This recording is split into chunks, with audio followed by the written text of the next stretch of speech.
Okay, I think I'm live. I don't know. Yes, I am. Okay, so happy Saturday, everybody. Happy weekend.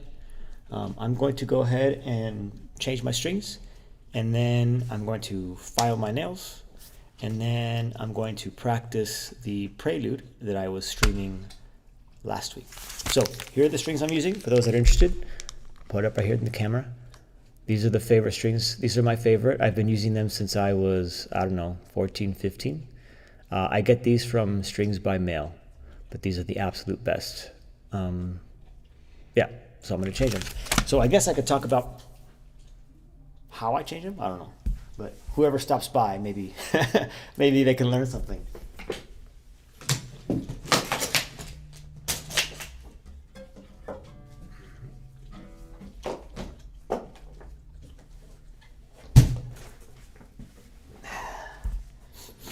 All right, so here we go.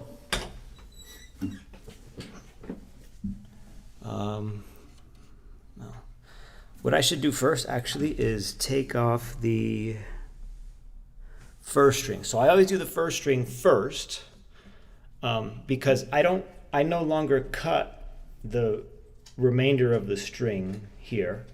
So I do my best to have a certain length of string at the end, and then when I do the second string, and I'll talk about it as I do it, I tuck the leftover first string into the second string. I tie it, and then yeah, you should be able to see that right there.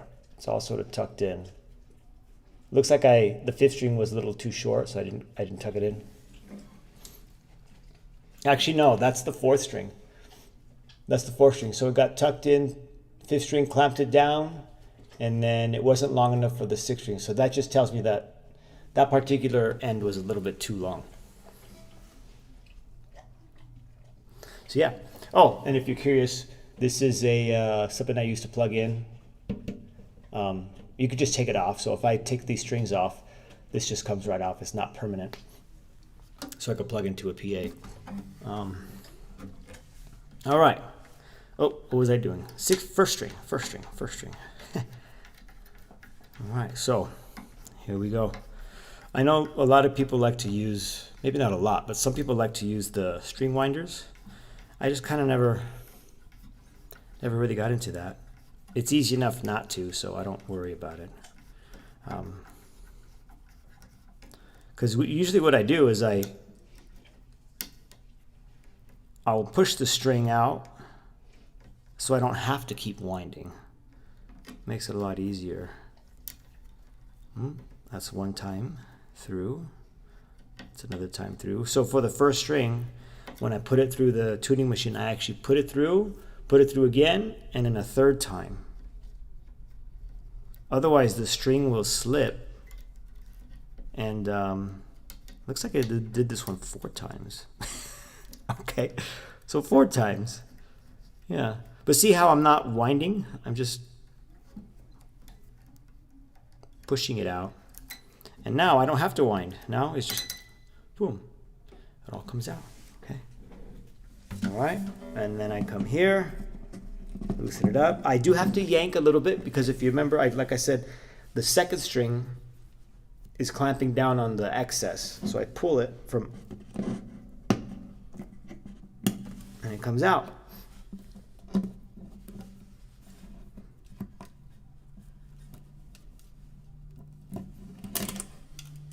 Just like that. And what I like to do is I like to keep it clean. Boom. I'll just, that way when I throw it away, it's easier. And it's not so much of a mess on my desk. So there's that. Boom. Just like that. Now here's what I'm, here. Check this out. I have some yeah, you can see it right there. Okay, away from the light. That's what happens when your string slips off. It's kind of hard to see, but yeah, you can see it. And then the other one right there. Ooh, I gotta cut my nails for my right hand. There's another one. It looks a lot more severe in person than what it looks like on the camera, but it just slips right off and boom, makes a big indent on the guitar. Yeah. So there's that. Okay, so here we go. I think this is my last pack actually. I had a handful of them. But, okay. So here we go. So these strings have, so if anyone came in late, these are the strings I'm using. Right there, Alliance Savarez. Okay, and they have different kinds, but this is the one I've always used, so I just stick to it. If it ain't broke, don't fix it. So this one has like a blue, you can see it here. You can kind of see it. It's blurry, but you can see it. A blue tip. And the blue tip is the end that I put on this side of the guitar. All right, so I don't know if, yeah, you can sort of see it. I'm kind of backed away, but you get a gist of it. Okay, so you just kind of wrap it in. So what I like to say is around, over, and under. Now I know I don't have a camera to kind of show you. I mean, I'm not trying to make an instructional video on changing strings, but otherwise I would. But I just want to just do this in live so I can kind of make this more, keep it going. Keep my content on a regular basis. Keep it going. Anyways, so what I do is I like to say go around the string, and then I go over and under. And I do that for the first string. I do it maybe 3 times. Come on.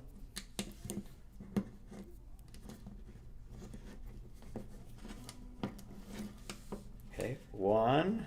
Yeah, I'll do it 3 times. 2, 3. It looks like I got enough. Yeah, and then again, I make sure I have enough so that it can go enough so that the second string can latch onto it. And that's it. Boom.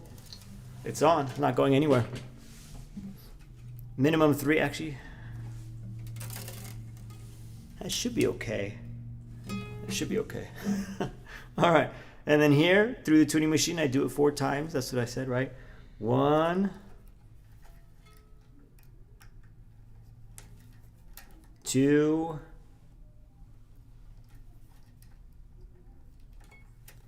3. I mean, might as well, right? I think 4 is a little excessive, but it's not coming off. 4. Boom, just like that. All right. And then I like to guide it so that it's wound nice and neat. You know, a little bit of OCD, I guess you could say. And then I try and keep tension by pulling on it. Can you see that? Yeah, you can. So I'm pulling on it with these fingers.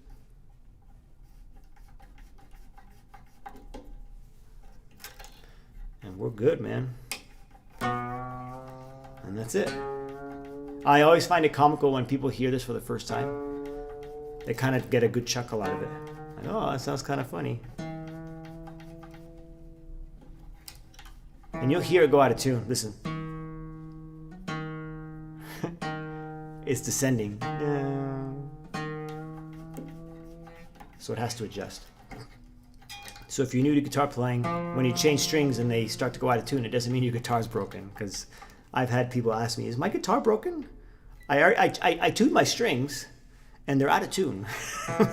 No, they're not broken, dude. You got to tune them all the time. That's just the way it works. Actually, you know what? Let me turn off my speaker. I don't know if you guys are getting any feedback. Let me turn off my speaker here.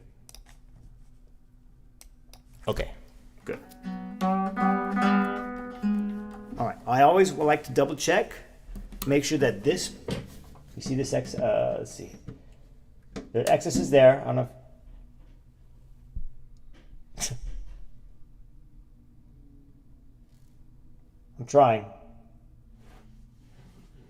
It's there. Here, let me see if I can bend it a little.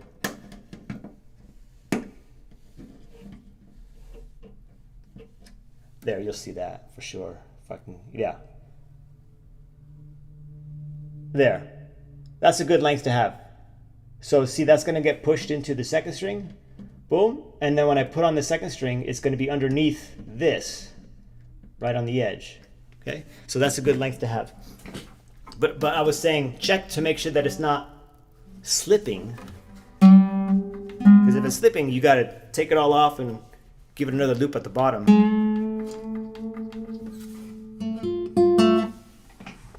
Close this.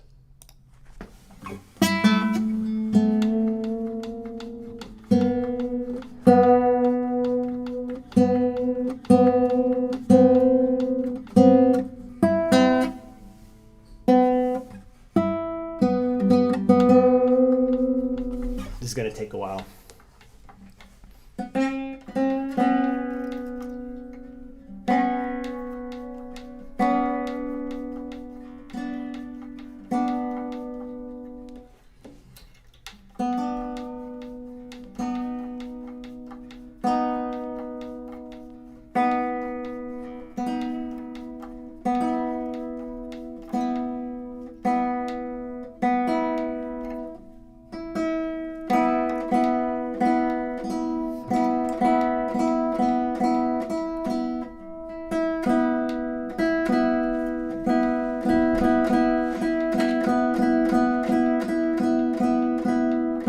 Good. So it's more or less in tune, but it's going to go out of tune very quickly. I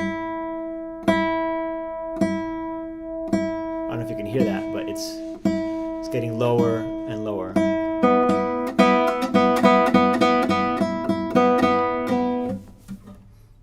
Okay, we're solid. We're golden.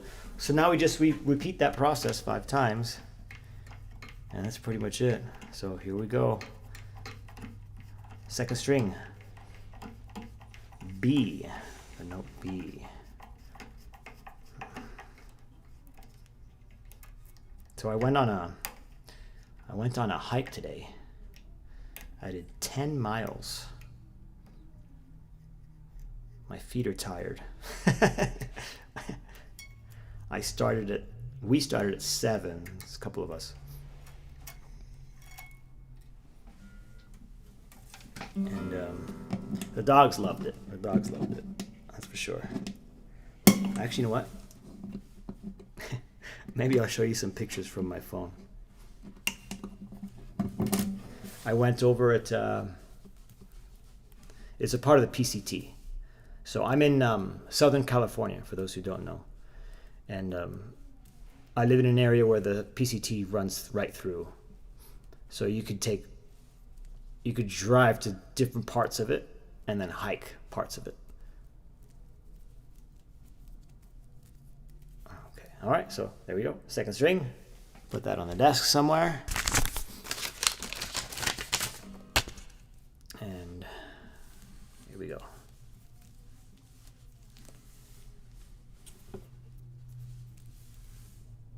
So I look again for the end with the blue. There it is. Well, I know you probably can't see it, but that's the side with the blue. Okay, stick it through. Now here's where you have to make sure that the first string goes on top. The second string needs to be underneath that excess of the first string, so that when you wrap it around the bridge, it's also wrapping around the first string. I don't know if that makes sense. Okay, and then I do the same thing. 1, 2, 3. Looks like I have enough. Yep, just like that. And here we go.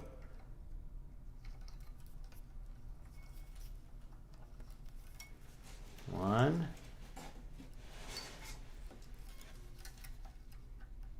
2. Might as well do 3. As the strings get thicker in diameter, you can't do this as many times.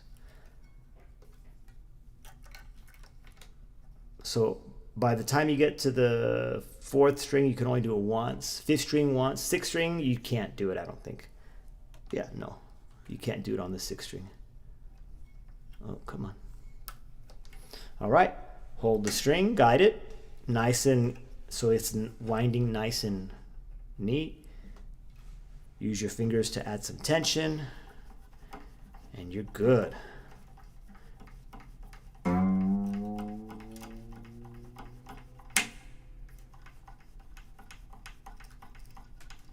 Jeffrey, did you mention which direction you wind the string on the headstock? And does it vary from string to string? Okay, so if you're looking, it depends on how the tuning machines are set up, but it's always the same way. So how would I explain that? Let's see. So if you're facing the tuning machine, like if you're over here and you're facing the tuning machine from the end, you turn it counterclockwise to tighten, and then clockwise to unwind. Okay, if you have a classical guitar, just hold it like this, and then the tuning machine, the top goes away from you this way.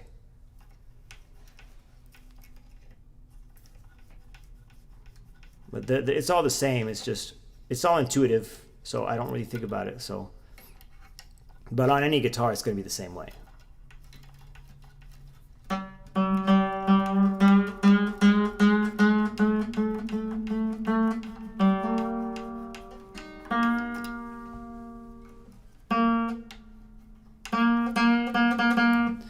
All right. I made some tea. I almost forgot. Oh, it's already sort of warm. Not really hot anymore. That's all right. All right, check to make sure it's not sliding. We're good. Ooh, it may not be long enough. That was kind of cutting it close. I think the third string could still grab onto it.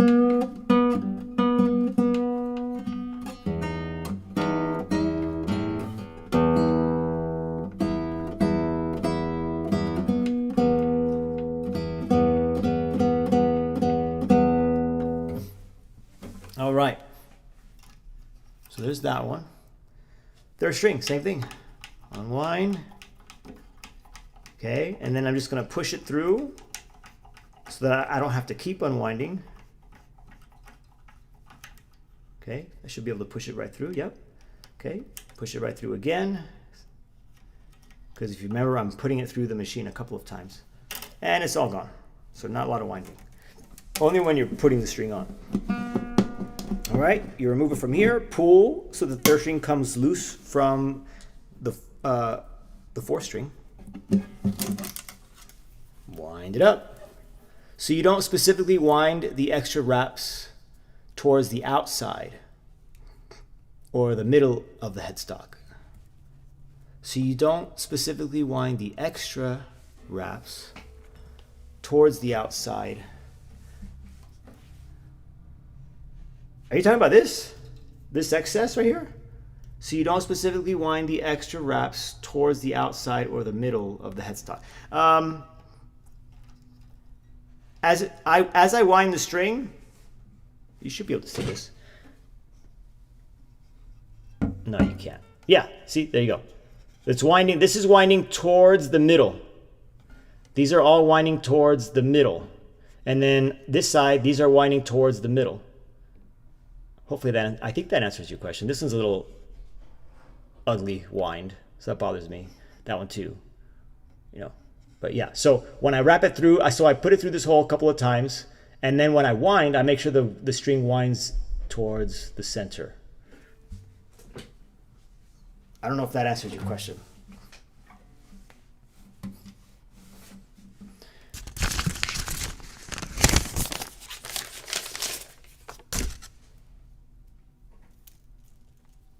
Okay, look for the blue tip on the bottom. Okay, make sure the second string is going in between the third string and its contact with the bridge. Boom. And then the third string, you could probably one, maybe I'll just do twice. Yeah, just twice for the third string. So over and under twice for the third string, and you should be just fine. And then we go again. One. See if I can do that again. 2. Yes, I can. Boom. Okay. I can see that. Okay, now it's going to wind towards the center.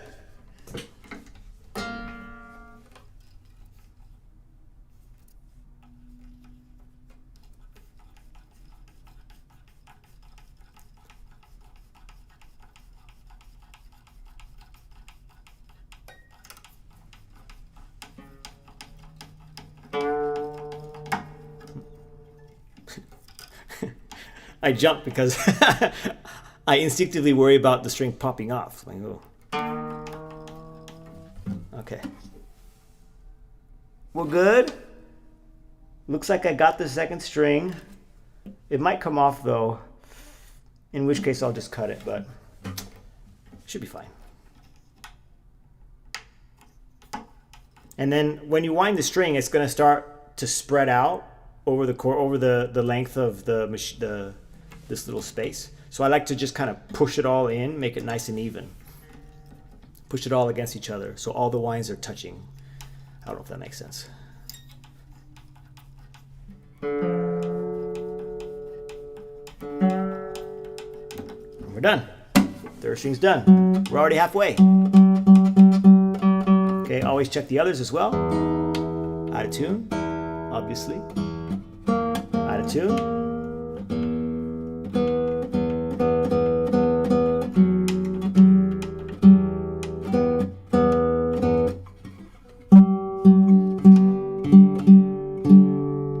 Some people recommend center on 2, 5, and outer on 1 and 6.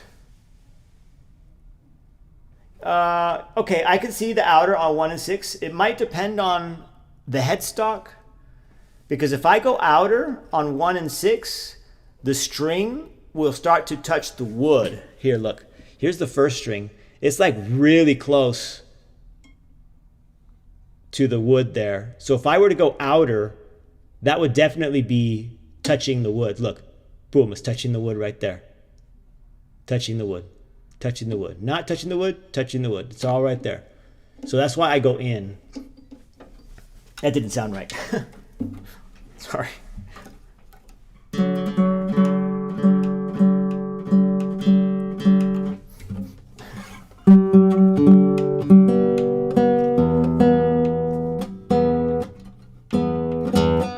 That tea's gonna make me hot. I'm already warming up. Almost fell off my chair, guys. So this should keep me going. The green tea and the sugar from the honey, and I think I'll be all right. Okay. All right, we're already onto the 4th string. Here we go. I'll probably just do one.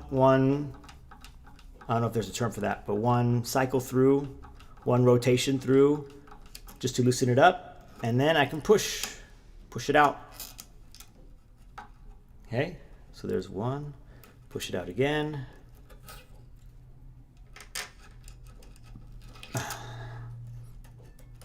And we're done. All right, so the 4th, the 5th, and the 6th, I tie them a little bit differently. I'll show you in a second. Roger, what's up, man? I'll have to watch tomorrow, but appreciate these more frequent live sessions. Hey, man, thanks for stopping by and saying hello. It's obviously nice to actually read up on chat, know that someone's watching. So yeah, just if you got to do your thing, do your thing. I'm going to be doing this for, I don't have anything else planned tonight, so I may be here for 2-3 hours. So if you're around when you get back, maybe I'll still be on. Okay, so 4th string. I'm going to try and be more consistent, Roger. That's why I'm doing this. I just, any reason, let's stream, let's do something. I need to be present. Okay, so on these strings, okay, actually on all the strings, yeah, it's all strings. The 4th, the 5th, let me put my guitar down for a second. The 4th, the 5th, and the 6th string, I don't want to fall off my chair. They have this part of the string that's like really flimsy. Yeah, there it is, boom. And then it happens again right at the end, right there. Boom. So I was told by a guitar luthier down in somewhere between, like I'll say, is it San Fernando Valley maybe? The southern end of San Fernando Valley, something like that. I can't remember. It was a while ago. And he said this is kind of pointless, and I kind of just took his word for it. So he said, just all you got to do is string from the other end, okay? And then this goes where the headstock is, and then when it's all tied down, you just chop it off, you just lop it off, because you don't need that. I don't know what the purpose of this is. I have no idea. Okay? But that's what I do. Ever since he said that, that's what I've been doing. So for the 4th, 5th, and 6th string, it's just the regular end, not the end with whatever that was. Okay, and what I like to do is I like to bend the string just a little bit. Boom. So it's not straight. It makes it easier to put it through the bridge. Boom. And again, get that 3rd string, get it over the 4th string on the end, so the 4th string pushes it or latches on. So the 4th string, so it's being held down by the 4th string. My goodness. You know, I feel like as I'm getting older, my brain is just slower. I stumble on my words, and it's don't like it. Okay, so for this one, I only do one wrap around, but I actually don't go all the way. I'm not going to explain too much here, but let me put it on, and I'll show you. And then I kind of adjust with my thumb. I know you guys can't see this. I know. I'm talking to myself. I know. What's going on? There it is. Okay. I'll show you when it's done.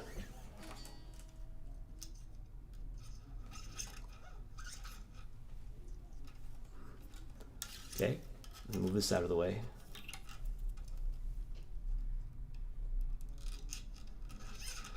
So there's one. I'll do another one. Should be thin enough to do one more.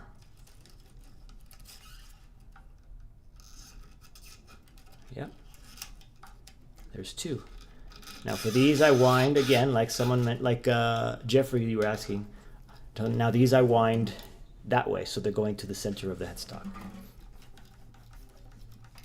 Inner, I think, is what you were the word you were using. So these go in. But for me, everything goes in all the time. Okay.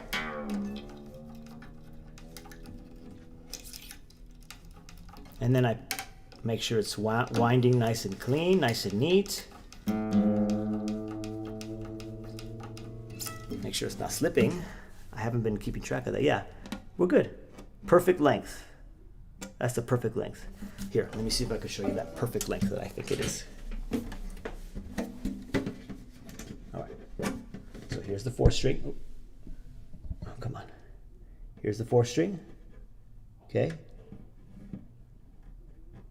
And then it's going to go right up against, and that's kind of blurry, but you should be able to see. You see that? Just beyond the 5th string. So when I put the 5th string through, it pushes up against the 4th string.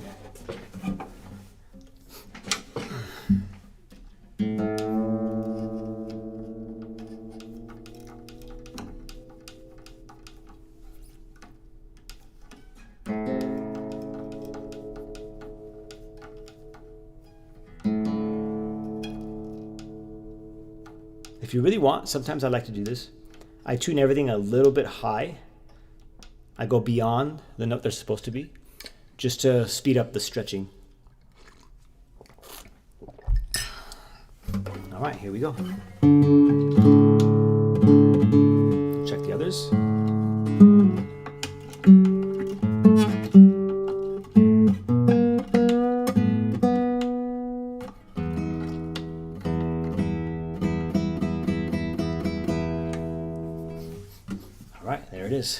You don't want to overdo it. Okay, when I'm done, I'll cut all of that. 5th string, here we go. 2 more to go. How long has it been so far? Is there a timer somewhere? 30 minutes. And that's with me explaining.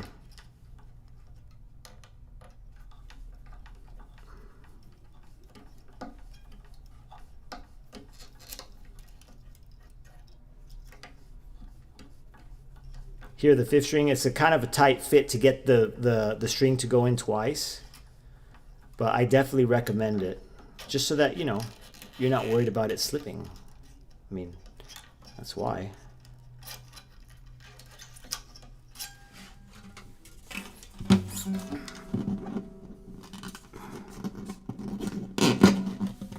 Oh, I did not show you the 4th string, how I knot it a little bit differently. Let me show you.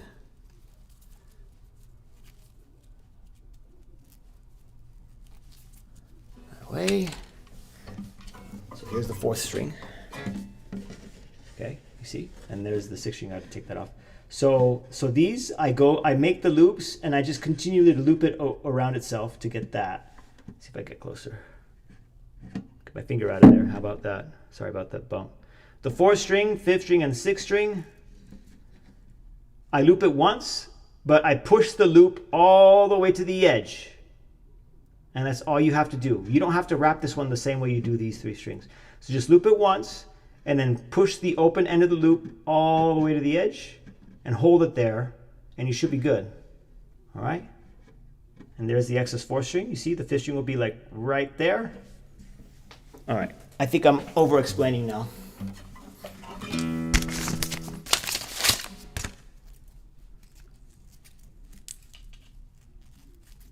Yeah, so anyways, I went on a hike this morning. It was... You can see my dog's tired. Look, he's right back there. He's done. He's checked out. Let me see. I did... I use the All Trails app. I think most people that do anything outdoors like this probably knows about it. Out of that. 10.2 miles, 2,067 feet in elevation gain, 4 hours and 8 minutes of moving time, 24 minutes and 26 seconds, the average mile, average pace, 1,600 calories burned, it's just an estimate. Total time, 5 hours, 5 minutes.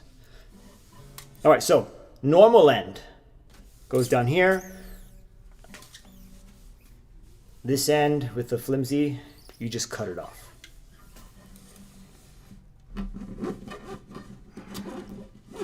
But yeah, my dog, he needs it. He's a Doberman, and he's full of energy. So we do bike rides every morning.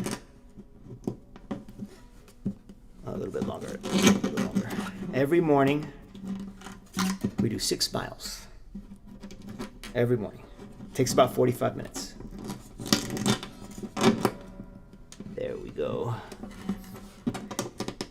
And if I didn't do that with him, he would just be bouncing off the walls.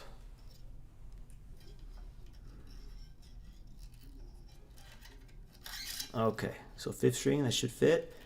Yep, just one time. Okay, wind towards the center. Nice and clean wind, just for the presentation, you know.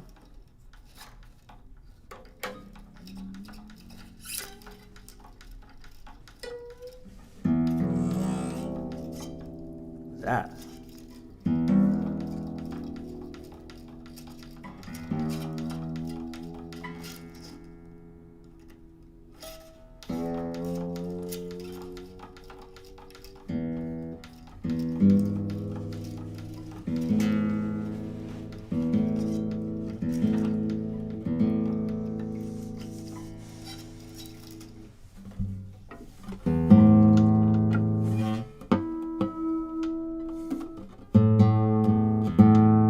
You know what I need to do? I need to start tuning without this. I've noticed I've attempted to tune without it, and it just went horribly wrong. Sorry about all the noises. This is right up against the microphone. Just all the rap stuff. And then I realized I've relied too much on this tuner. But it's kind of hard, you know. It's like it's so easy to use. But I think it would be good to be able to tune without it. I mean, I used to do it all the time.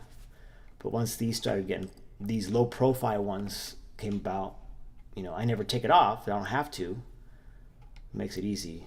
But yeah, anyways, just a random thought. Okay, one more and we're done. And then I will show you how I file my nails. Might as well. Because they're kind of, they're kind of long.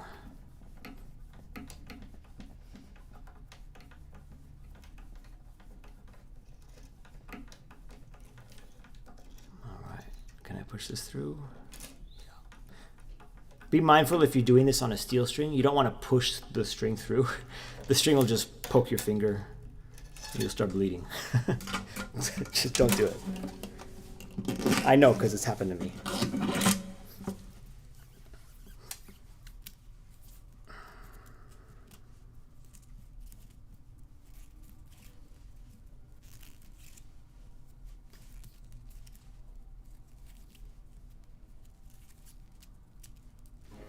All right.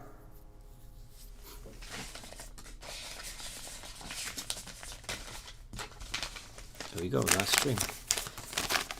Now the sixth string, if you can, does it look like that?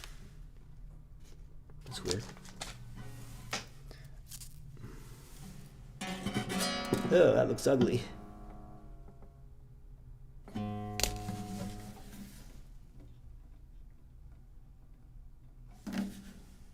I'm gonna leave it. Check this out. I wasn't paying attention. See?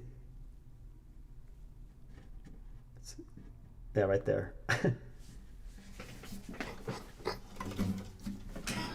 It's all good. I don't think it's going to affect the sound or anything.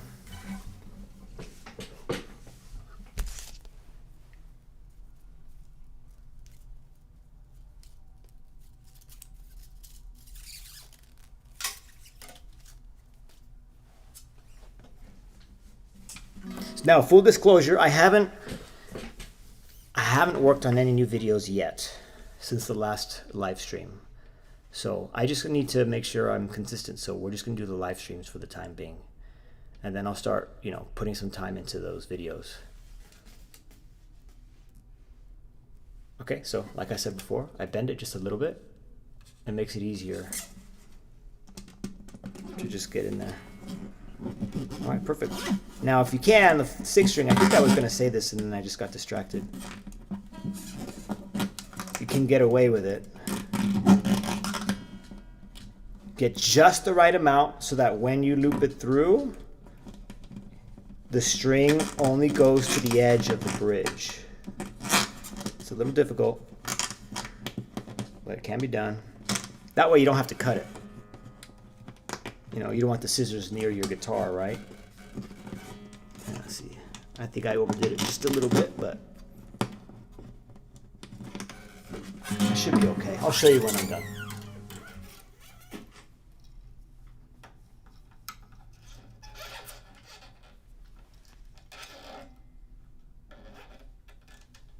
Oh yeah, this one, that's right. This one, I don't wrap it around and put it in again. I just kind of give it a healthy length and just start turning. The sixth string's not gonna slip.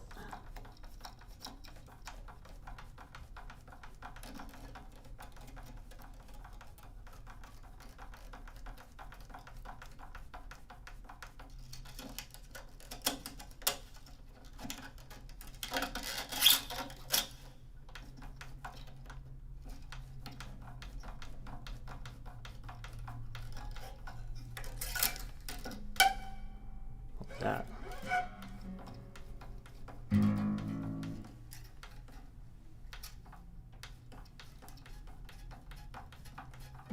All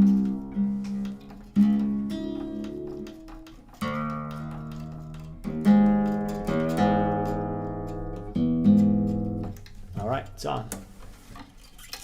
I'll tune everything first before I cut any of this. That's a lot of excess.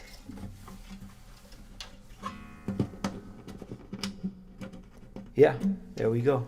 Oh no. The 5th string didn't latch on. Okay, so I'll cut this one.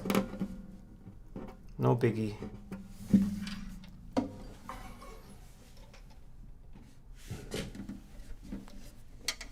Fifth string, where is it? See, didn't latch on. Right there. But see the 6th string? See? I don't need to cut that one. It's just the length of the bridge, just about. Okay. All right, let's tune up. I'm just going to use a tuner for now since it's easier.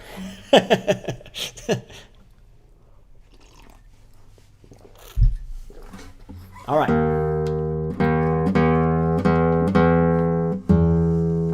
I'm going to tune it. I'm going to stretch the strings a little bit and then tune it again. So this is how I do it.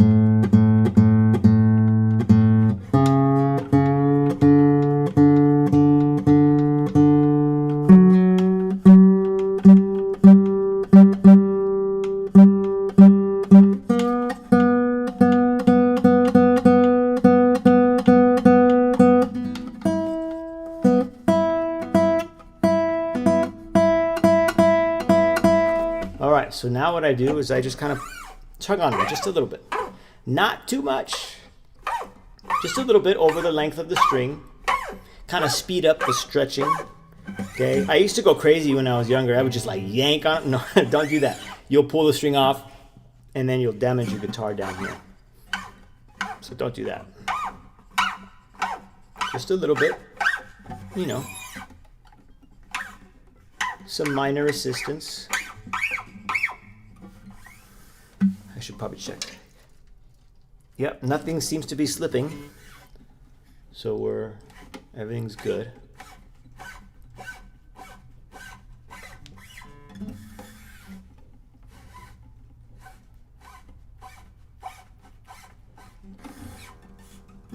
And the first string.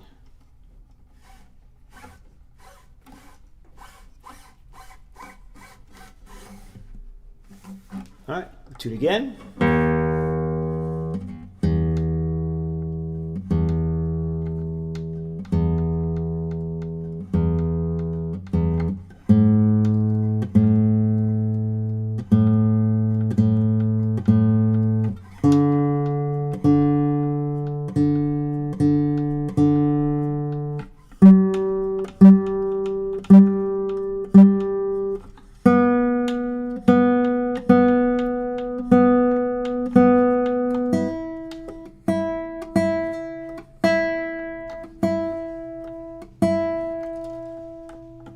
Good.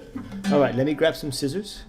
I'm going to turn off the mic for now until I grab the scissors, and I'll be right back.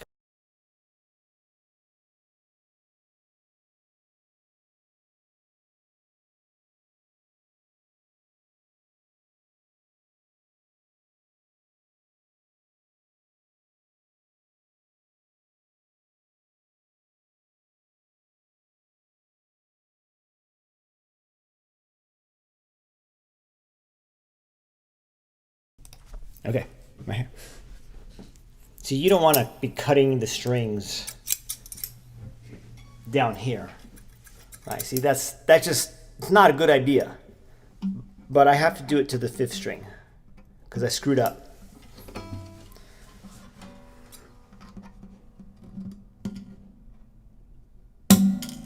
There. All right, there we go. All right, so now let's cut these down here, or up here, I should say. Okay. You can use wire cutters too.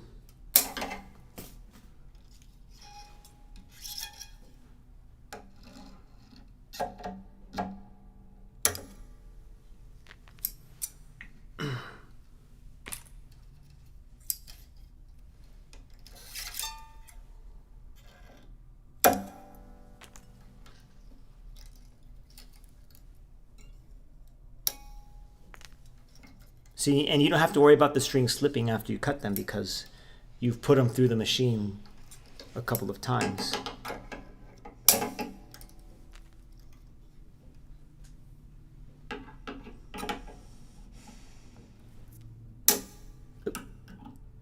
There we go.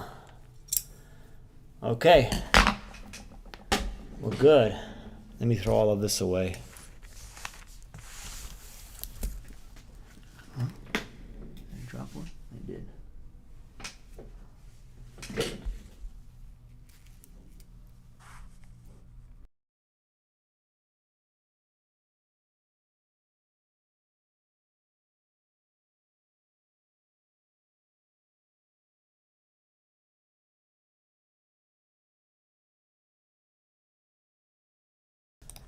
All right, I'll tune it one more time, and then I'm gonna grab my nail kit.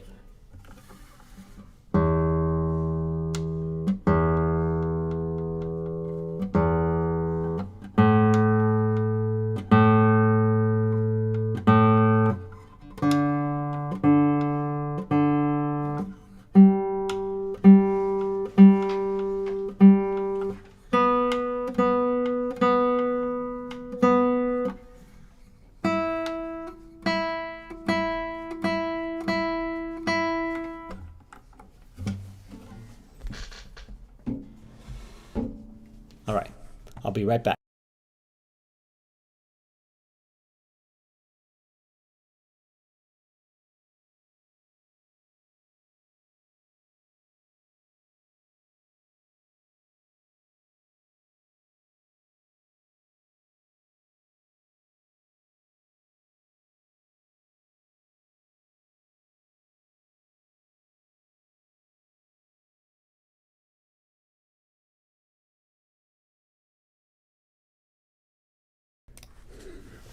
Okay, so here we go. Got a nice little pouch, right?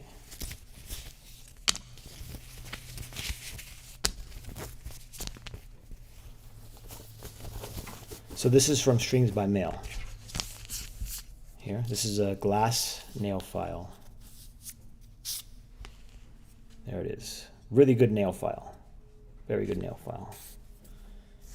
And then I have this block. I'll show you what that is in a second. Well, you know what? Let me just show you now. So you can buy these sheets, okay, different grades, and I just put the edge on the box right there, and then I just boom, I just go like that. Yeah, you should be able to see that. That's pretty much everything. All right, so we're gonna start here. This is probably not a good idea in front of my microphone because it's an expensive microphone. All that residue is gonna go in there. Huh. How should I do this?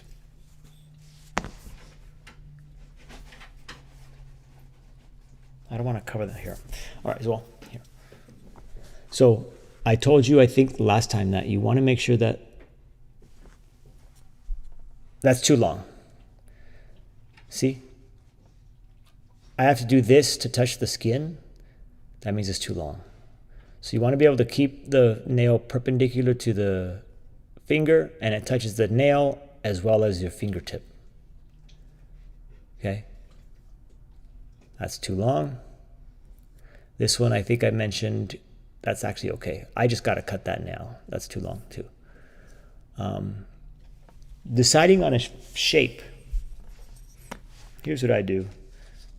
You don't use these for this, but I'm just going to demonstrate it with this since I have it. You just get some sandpaper, just legit sandpaper from Home Depot or from Lowe's.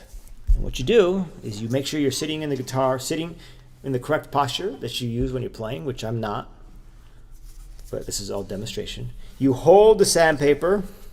Okay, you probably want to make it a square. This is a little bit small. You want to make it a square. Okay, nice large surface area. And then with the correct posture and the correct everything, you simply play onto the sandpaper.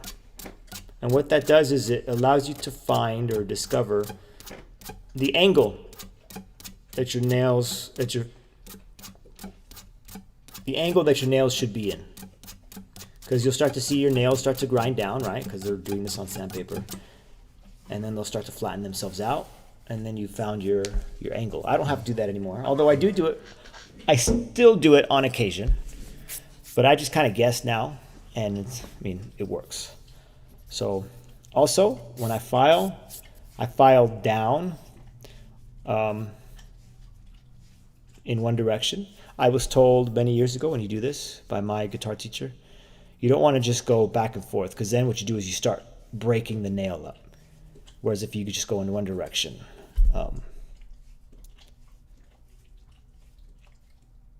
that seems to make, like if you think of a saw, right? If you're going back and forth, you just, you're really just shredding it. Whereas if you're only going one direction, I would imagine that's cleaner. It's a cleaner cut, cleaner file, whatever. I never questioned it, so I never really gave it much thought. But it still makes sense to me. So I do. But I do break my own rules, so I will do this occasionally. So here we go. See, I'm going down. Can you see that? Yeah, you can see that. Try and get closer. I don't want to get this into my microphone.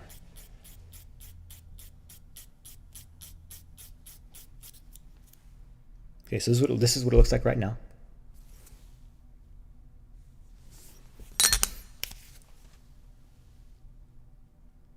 Okay. And I just keep going. And then I round off the hard edges. And that's really it. If it's too short, it's all right. You'll get used to it. And then they'll grow back. But I found that you can actually adjust as your nails grow. You can adjust. They don't always have to be the same length every single time you play.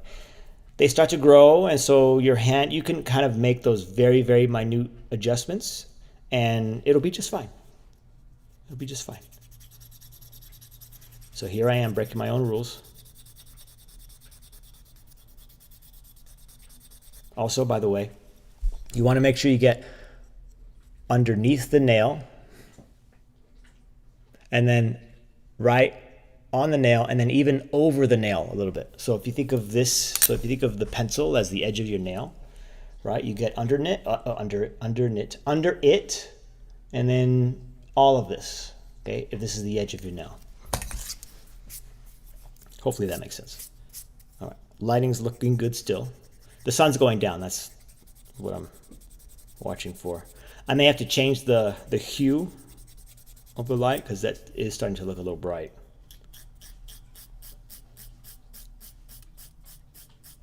This also takes a little bit of time, especially because I haven't done it in a while.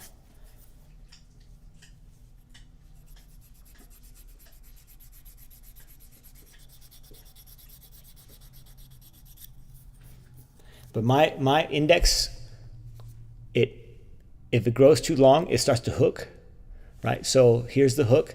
I'll actually file underneath it so that the hook isn't as severe. And that helps. So, but when it comes to nails, you want to keep in mind, if you're trying to solve a bunch of problems with your nails, sometimes it's not the nail. Sometimes it's the way you, oh, well, I guess that would be the nail. Sometimes it's your hand position. And sometimes it's how you're holding the hand in relationship to the strings and stuff like that. That could obviously help. That could be the issue too. No, Rip, no. Not right now.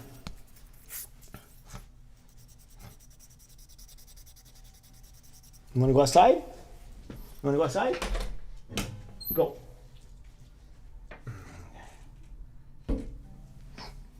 Give me 1 second. Let me check on.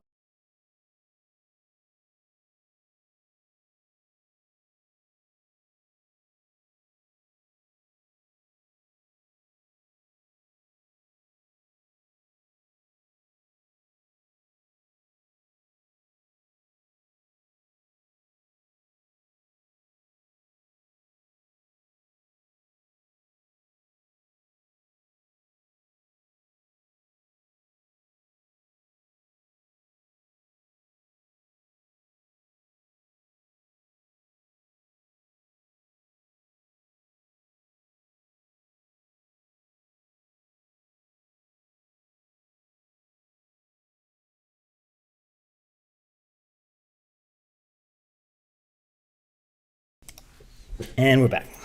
All right. So here we go. Let me show you this.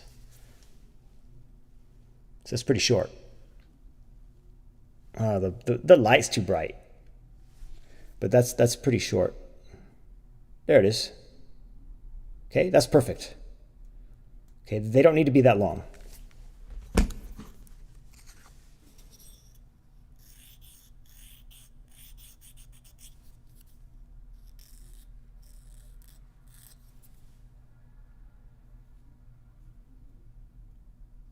There we go. No questions, huh? Okay. So now I'm doing the same thing with the middle finger.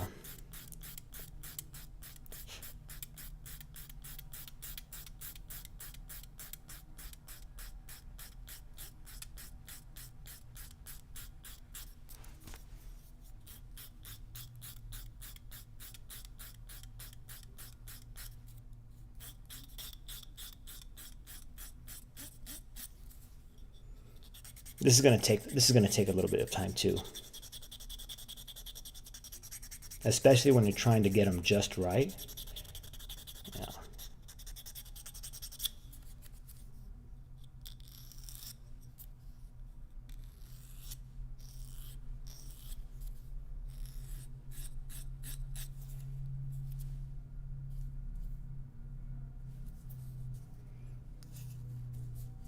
Abe, you'd be surprised how short one's nails have to be before you're playing without nails. Even the tiniest bit of nail above the flesh can be used when playing. Yeah, you are absolutely right. You are absolutely right.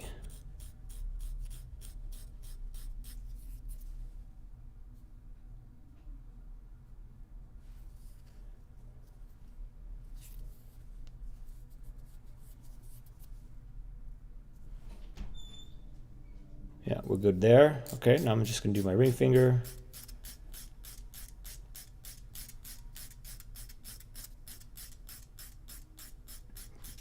Excuse me.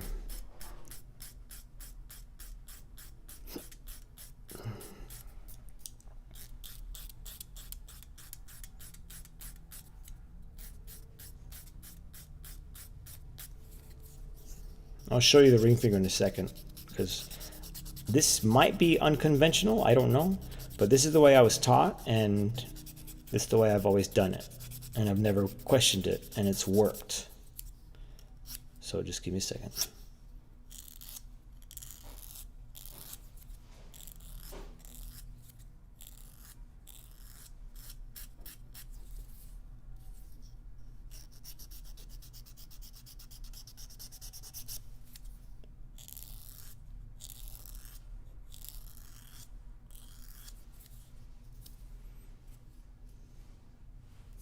Here.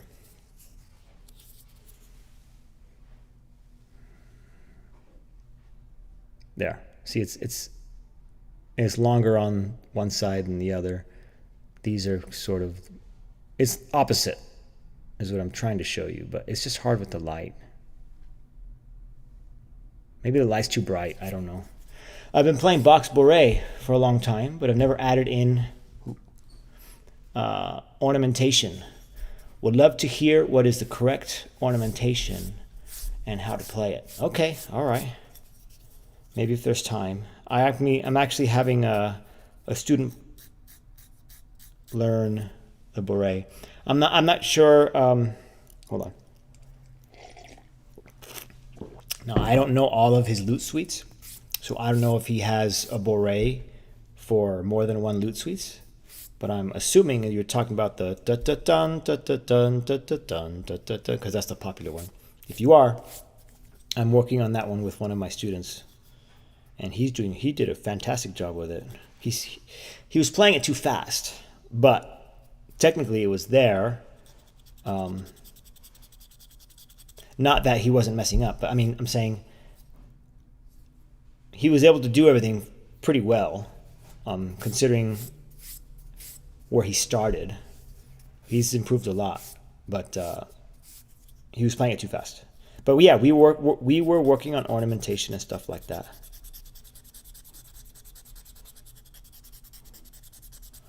I'm no Bach expert, but maybe there's a thing or two I can explain.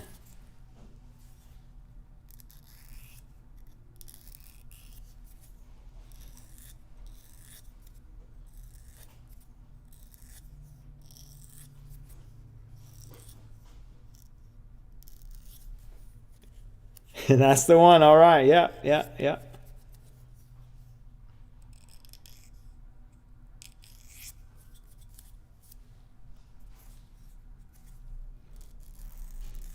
I think he latched onto that one because apparently he has heard Tenacious D's cover where like they're singing, they turned it into like a song and they're singing it. And he just kind of like, oh, I know that one. And then he just got excited, I think. All right, so there's the ring finger. See if I can, maybe if I go over here in the corner. No, I give up, guys. I give up. Okay, so, oh, no, I still need my thumb. Thumb is pretty straightforward. I like to flatten it out.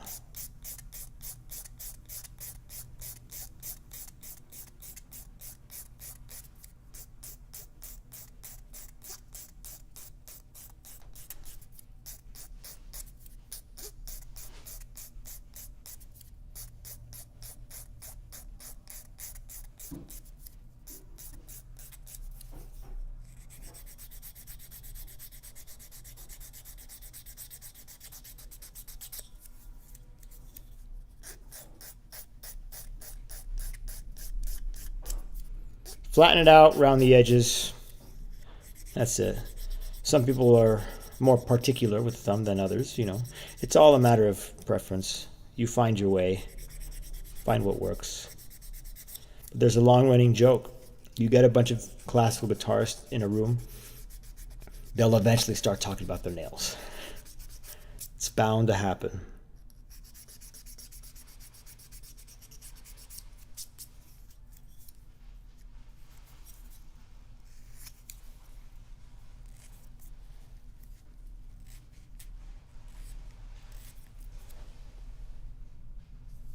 I'd say that's all right. Okay, so we're done with this. This is step one. We just get the right shape. You mentioned the speed as well. That would also be good to know. So many people play it very fast, but Bremen Segovia actually play it comparatively slow. Yeah, he played it too fast, but he said everyone that he saw played it that fast. I don't know which videos he was referring to, but yeah, he didn't need to play it that fast.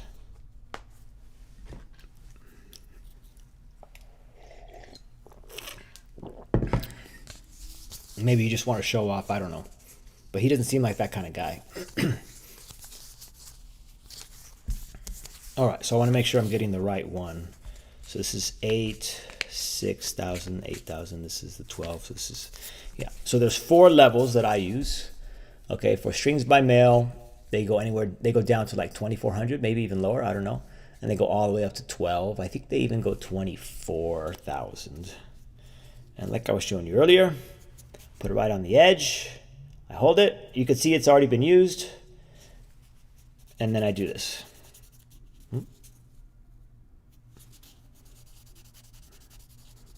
And that's it. And this takes a while. If you want, you can count to like 30 or 40 for each finger. I do that sometimes. And again, you want to make sure you get underneath the nail, right on the nail, and then even a little on top of the nail, because there can be imperfections on any of that, on any part of the nail, any part of the surface of the nail. And when you're done, your nail should feel like glass, very, very extremely smooth. My students get a kick out of it when I show them the first time about this. They're like, "Whoa, my nails feel really good," and then they play the guitar and like, then they're like, "Whoa!" There's like no resistance, and it feels so nice. I'm like, "Dude, I told you, man. I told you."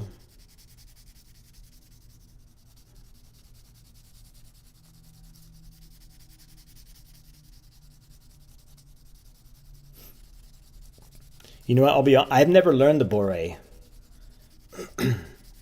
I never learned it.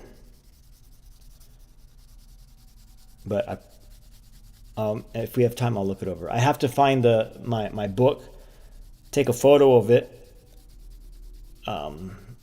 airdrop the photo to my computer, and then pull it up. Sounds like a lot, but it's not that bad. We'll see. But I want to do the Prelude 999. Is it 999? Yeah. Oh, I saved it as 997 for some reason, but it's 999. I did that last live stream. I want to do that too.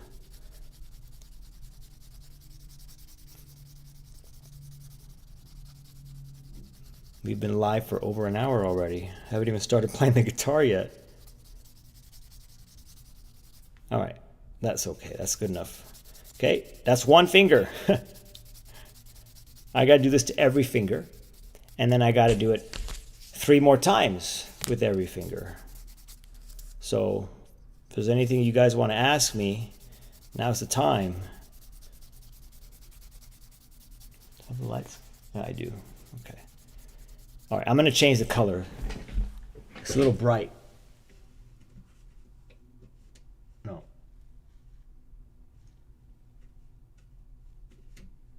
Might be. I'll just go all the way. Yeah, that looks a little better. It's just bright. Maybe I should. It's fine. It's fine. It's a lot more yellow from my eyes than from the monitor. So I don't know. Maybe it's the color of the monitor. It's worth taking one's time to, yes, definitely, every day. And I must be honest, I always wait till they're sounding bad. Yeah, I'm definitely guilty of that, you know. But, you know, it's a good idea to just kind of buff them up before you go, before you start. Even if it's just like a light buff, you know. While you're doing your nails, I'll fire quick questions. Favorite guitar strings? These are the only ones I use, man. Right here. I started using these when I was like 14 or 15. My teacher told me about them, and I played on them a lot and never questioned it. And that was it, man. And then I realized over the years, when I put on a D'Addario set, I realized that the treble strings are wider in diameter. As I thought, this feels a little weird. So the treble strings on these are a little bit thinner. You know, and some people don't like that, but I think it's perfect. But again, you know, maybe it's just because I've always played with them.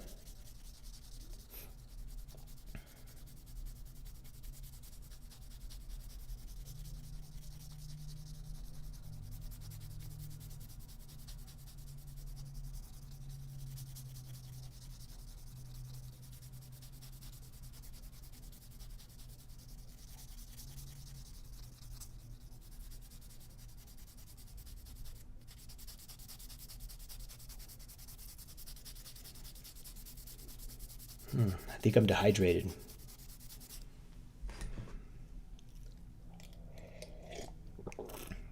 My lips are kind of chapped.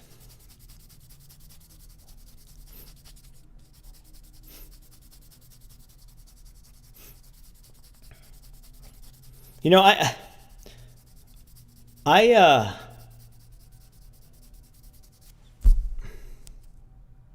sometimes I wonder why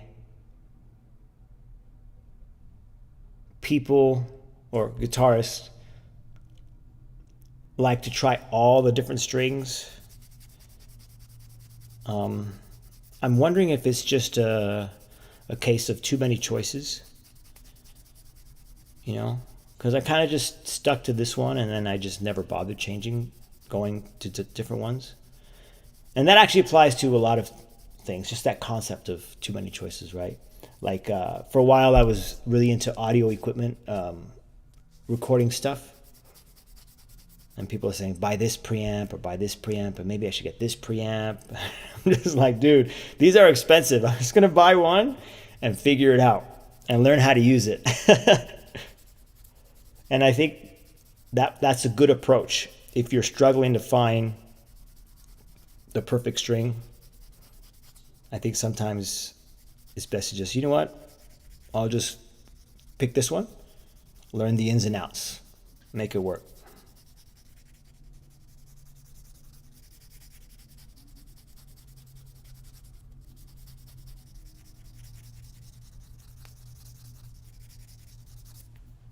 That's pretty good.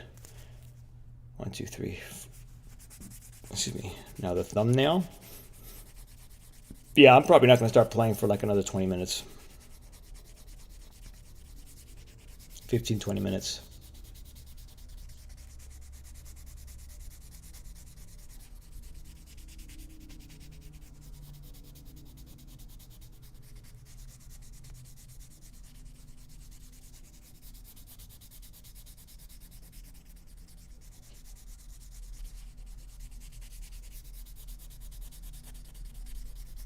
You know what I could do? Let me see. Let me try something. I don't know if this will work because I need to turn on. I'm connected to the. I'm connected. I'm wired internet. But in order for me to AirDrop and make this quick, I need to turn on the Wi-Fi, and I don't know if that's going to affect the connection. But I'm gonna make an attempt here. Select. How do I do this?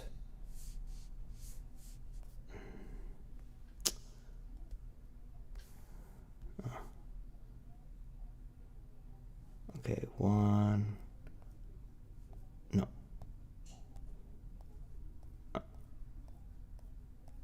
Let's see.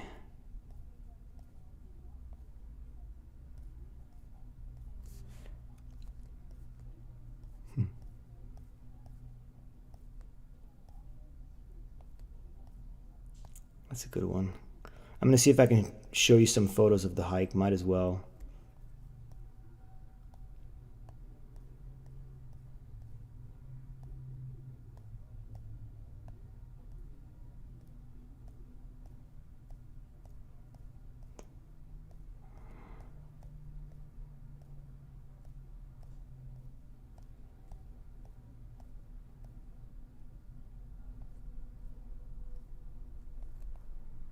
And I'll do this one.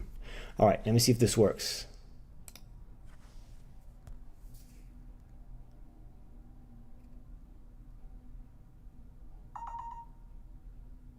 All right, we got him. All right, let me turn off the Wi-Fi so that nothing crazy happens. Okay, I was on my thumbnail. I've been working my way through your Sagredas videos. Good, love them. No one has gone into such great depth on YouTube. Helping me immensely. I'm glad, dude. I'm glad. You know, it was during the time when we weren't allowed to go outside, and I had all this extra time, and I was like, you know what? Let me just do this.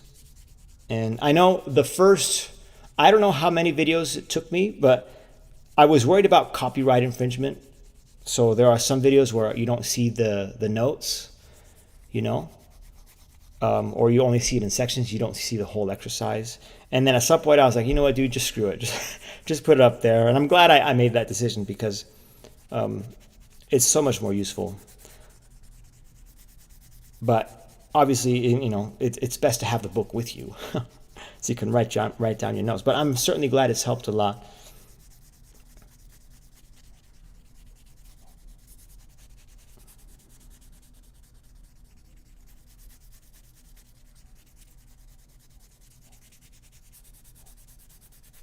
I was thinking maybe I can have, because I have 3 webcams. I'm using the one that I bought recently. I have an actual camera, a Canon Rebel SL2, and then I could use my phone as a webcam, and I also have like a cheaper, like just a small 1080p, like flip open webcam. I was thinking, you know, I can upgrade the videos with like camera on this hand, camera on this hand, a camera on me.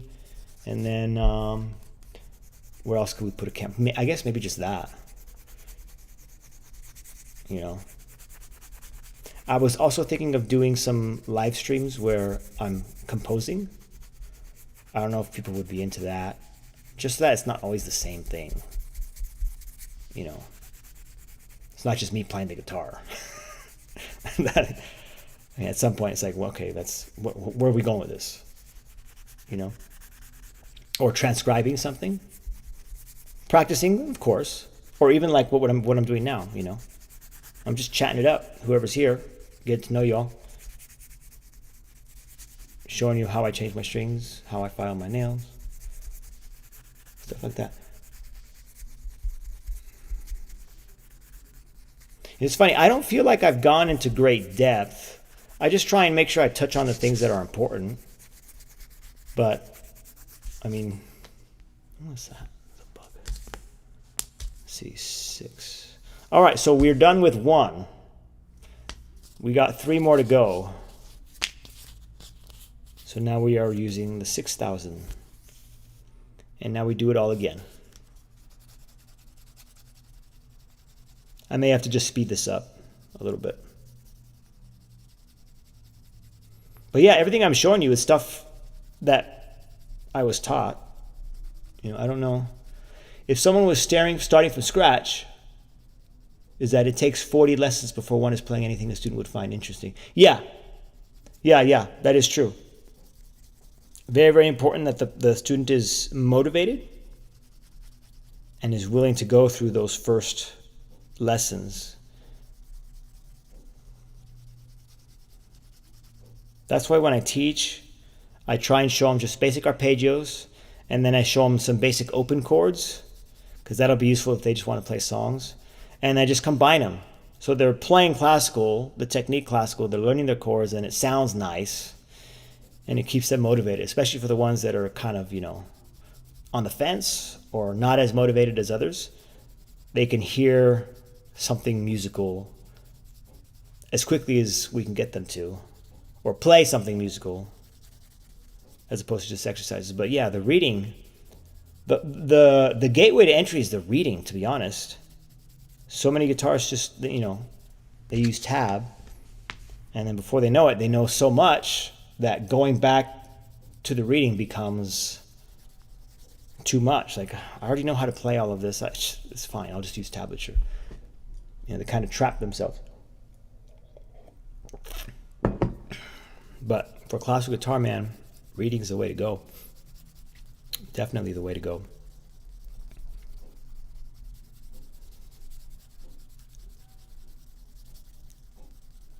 You know, that's also why I did the solo guitar playing videos as well.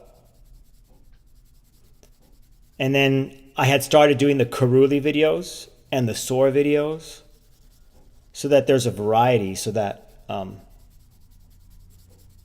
they can kind of jump from one to the other as they see fit.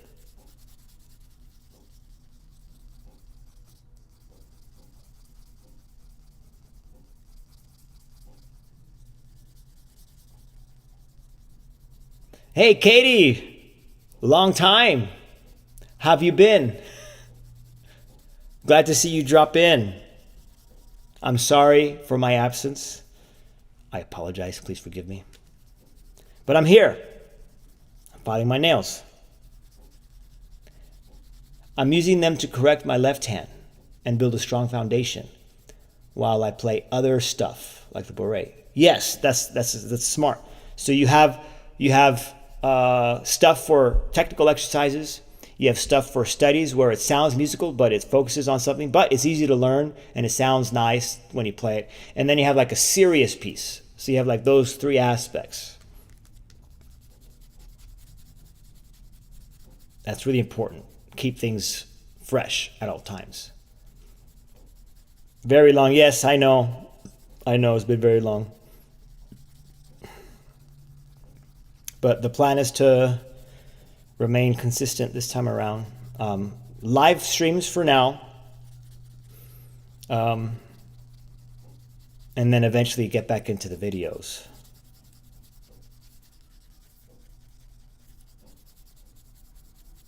Are you working on anything, Katie, right now? Playing through anything?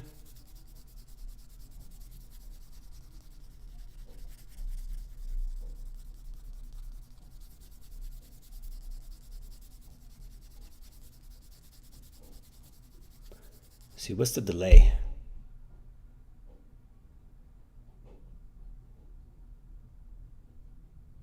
Okay, it's about 7 seconds.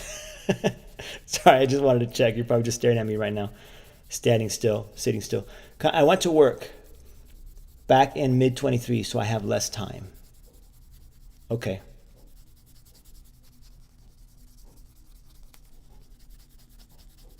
Yeah, I tried to sustain what I was doing, but I also had to go back to work once once everybody started going back to work, and you know, eventually just time disappeared.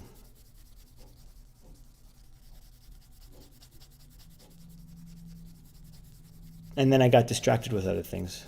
I was doing a lot of um, market gardening. I recently developed finger. Ooh, that's unfortunate. My left hand would have been working through Giuliani's left hand studies. And that helps. Wait, Giuliani has left hand studies? Or are you referring to the 120 right hand studies for the right hand?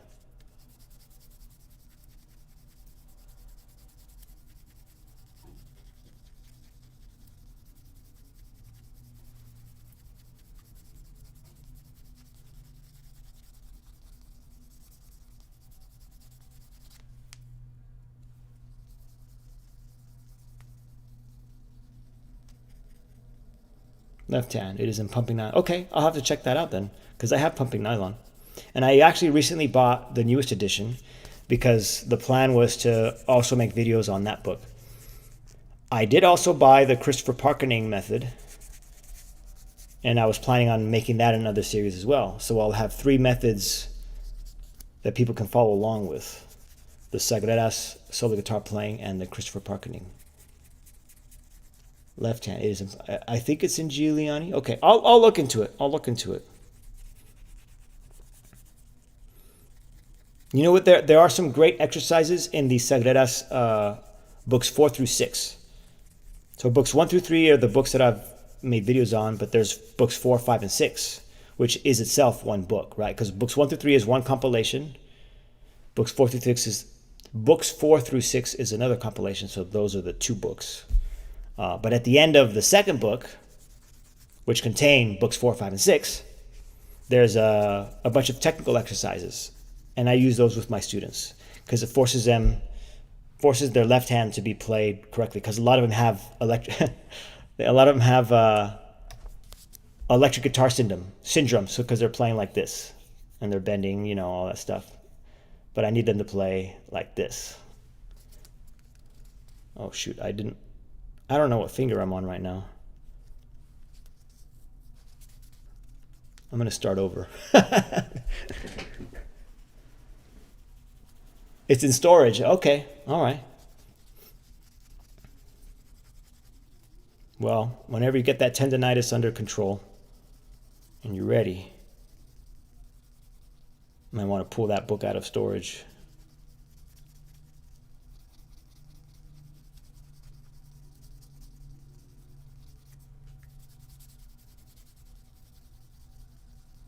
I think I was on the 3rd finger. The ring finger, I don't know. All right. Let me see if I could do this. I want to show you guys. Nice. Okay. You know what? Yeah, I could do this. Properties. I got it. All right. There's my dog out in the wild being a dog. So he's a Doberman. He's about 2.5 years. His name is Rip.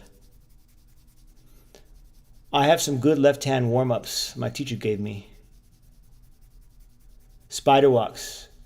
Yeah, spider walks. Yeah, I have something similar. If I'm thinking I'm thinking about what you're saying correctly.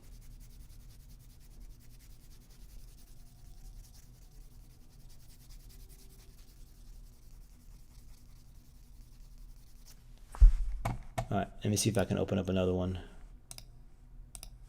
Close that window.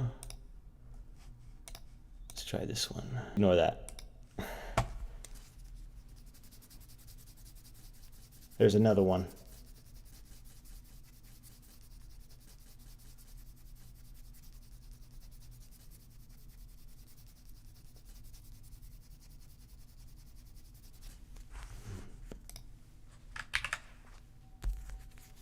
They were really tired, for sure. Yep. Well, the Doberman. The other two are friends of mine. They're a couple, and they decided to join me on this hike. So we did 10 miles, like I said, and the dogs loved it. And I figured this would be the perfect time to stream because my my Doberman's full of energy, and I need to burn his energy out. So now he's like very calm, and he doesn't need my attention right now. So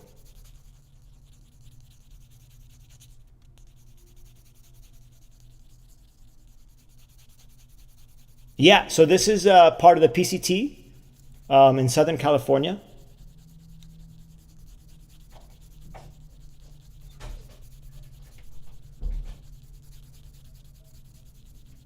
It's just a small section of it.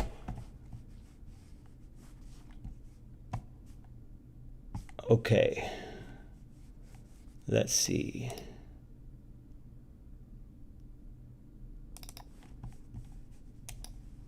Let's close that one. Here's another one.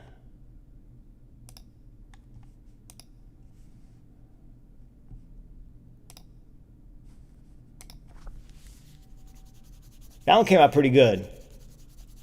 I like that one. PCT is the Pacific Crest Trail, Katie. It's the trail that goes from Mexico all the way to Canada. And people hike it. So they basically walk all the way from Mexico to Canada over like 4, 6, 8 months, however long it takes them. So they go through California, Oregon, Washington, until they get all the way. It's huge in the hiker community, and it runs through where I live.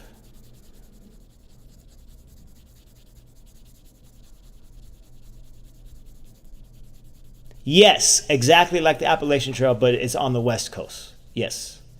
Yes, where like, you're backpacking basically. You're hitting spots where your family would deliver food or new shoes or whatever, and then you just keep on going. So here, let me get in view of the camera. There we go. I got a couple more. Oh, this is a good one.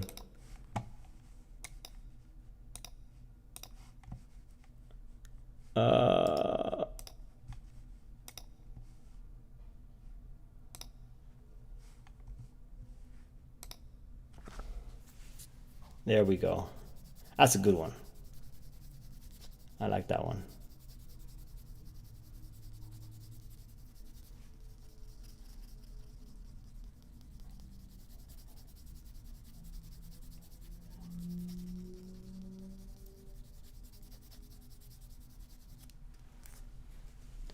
$20. That's a lot, dude.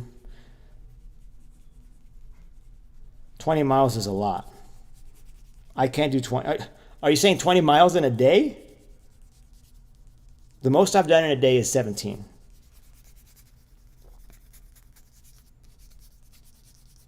And that was, the last mile and a half was grueling.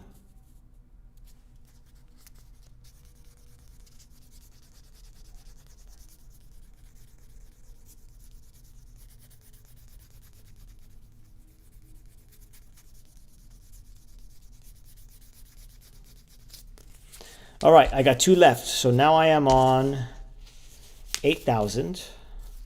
Okay.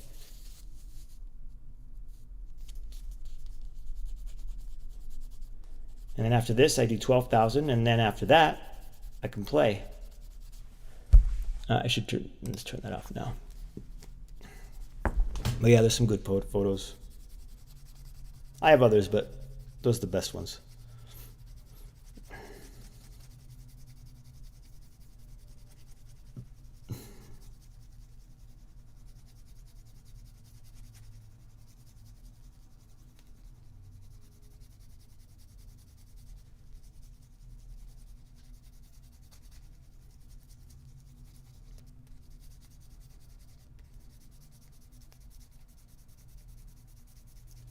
I mean, you don't need to have nice trails. I just take them on runs in the neighborhood.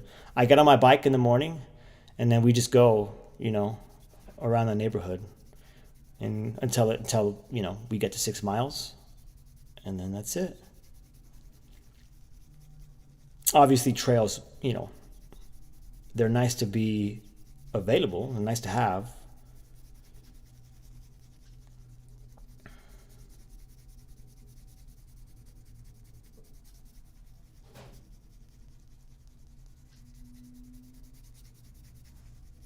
Yeah, he's a handful for sure. I mean, I can't imagine not taking him on those 6 mile. I think I already talked about this. Not taking him on those 6 mile treks every morning. He would just be too much. People would probably just quit on him. But he's good for tonight. And he will actually be all right for tomorrow, too. I won't have to take him on a run in the morning. He's going to be just fine.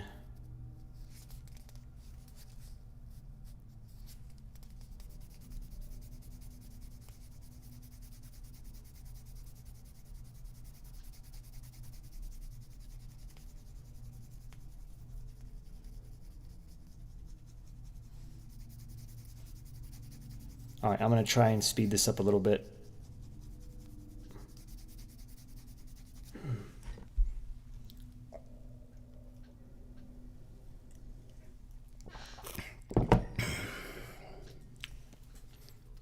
Good thing about tea is it tastes just as good when it's cold.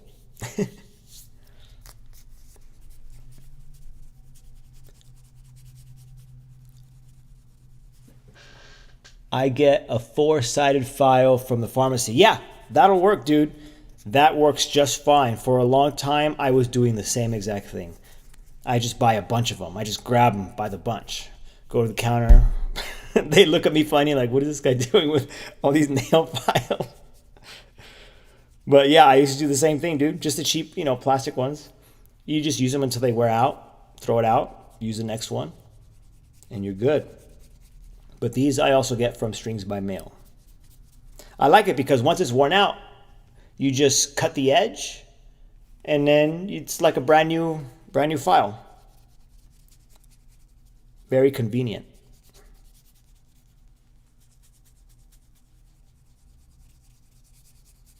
Really quality nail filing items, but gave them to an acquaintance who performs. Ah, okay. Yeah, I'm sure they appreciated that.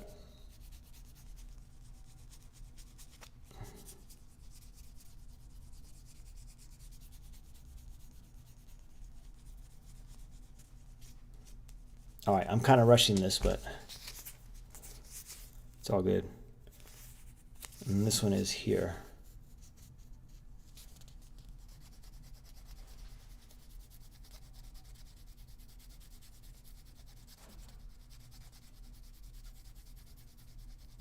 Okay, last one, guys.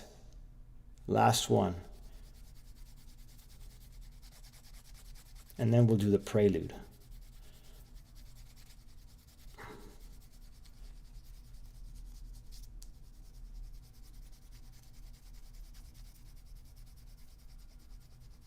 My teacher does more your style of nail files.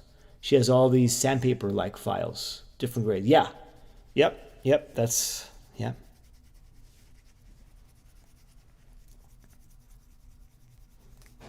But before this, I was using, what was I using actually? I think before this I was, buying the nail files in the pharmacy.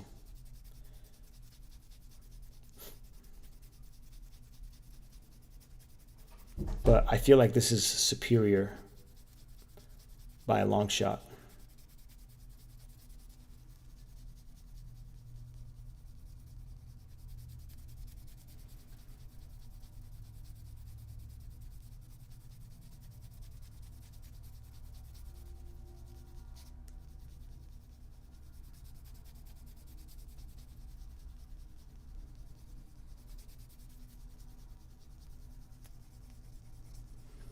But yeah, see, this takes a long time, and Sometimes students don't have the patience, especially when they're, 18, 19, 21.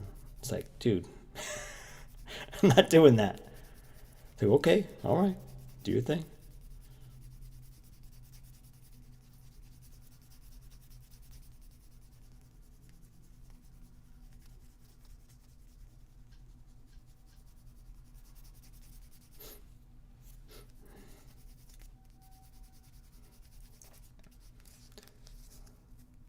She files, my teacher still, while she still files her nails out of habit, she doesn't really play as she has focal dystonia. What is focal dystonia? Let me look that up. Focal dystonia. I have no idea what that is.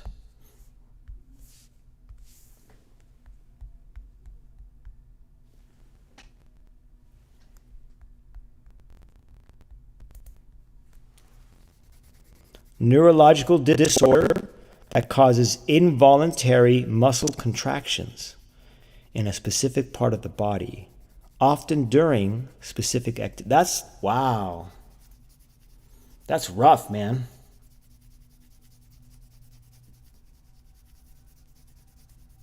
That's so unfortunate.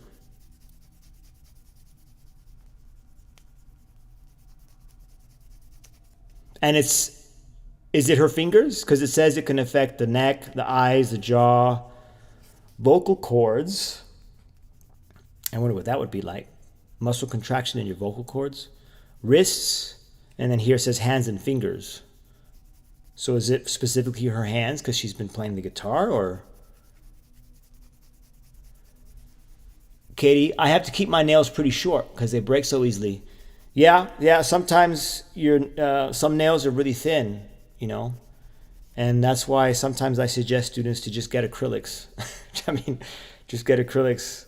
Otherwise, that problem's not going to go away. Her right hand fingers, dude, that's so sad to hear. So sad to hear, especially when you've dedicated so much time in your life to learn how to play the instrument, All right, I'm almost done, guys. I'm almost done. Just the thumbnail.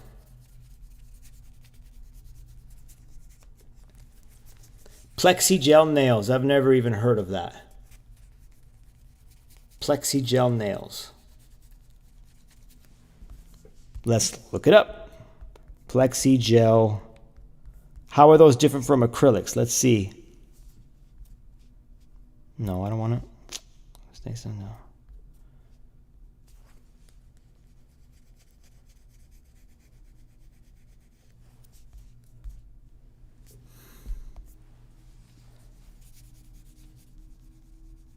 Okay, so it strengthens your nails. You're not putting a nail on top of your nail. Is that correct?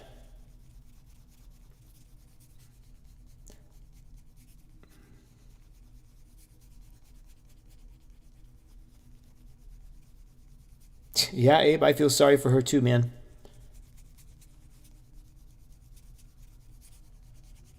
Different chemical? I'm not sure what you mean by that. But according to what I'm reading, you're adding a layer of strength to the natural nail as opposed to putting a fake nail on. Can't you eat Jello? Like gelatin is good for your nails, right? I mean, I don't know how much that'll help, but okay, all right. I hear you. A polish that you can build nail length. Makes sense. All right, I think we're ready, guys. I think we're ready. Took a while. My hand's a little tired from holding from holding this down like that. All right. Oh, you know what? Let me grab my guitar lift. I'll be right back.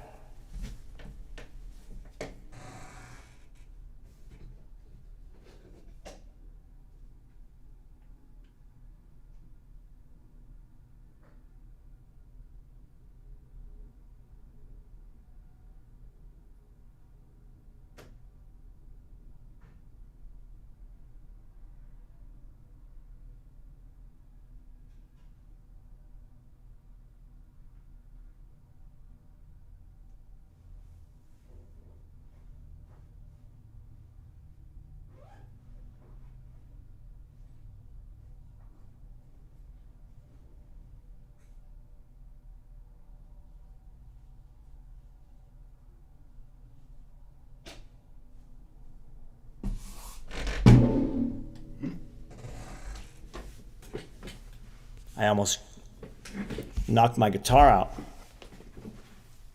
All right. I've been using is that Jenna? Is that how you say it? Jenna's Horse and Hoof Cream and OPI Nail Strengthen something or other. Seems to help me some. Yeah, whatever works. Whatever works.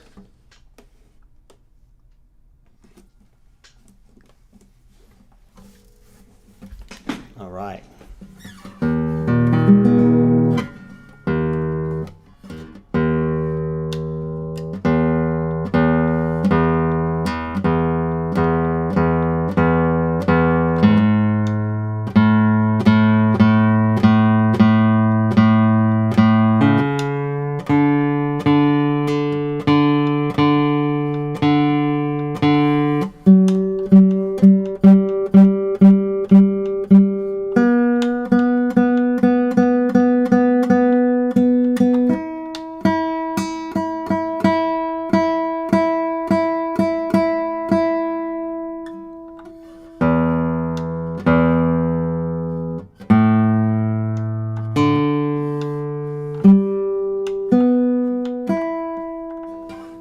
Stretch, tune again, and then we'll get going. Not having your hands, fingers work the way you want to work the way to want is not much fun for sure. Yeah. Arthritis also, which is bad enough. Jeez. Cannot imagine having focal, yeah.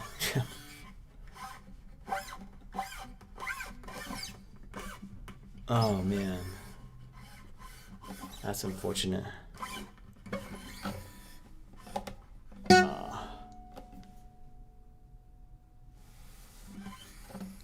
Gotta be careful. I almost screwed up my nail on the frets.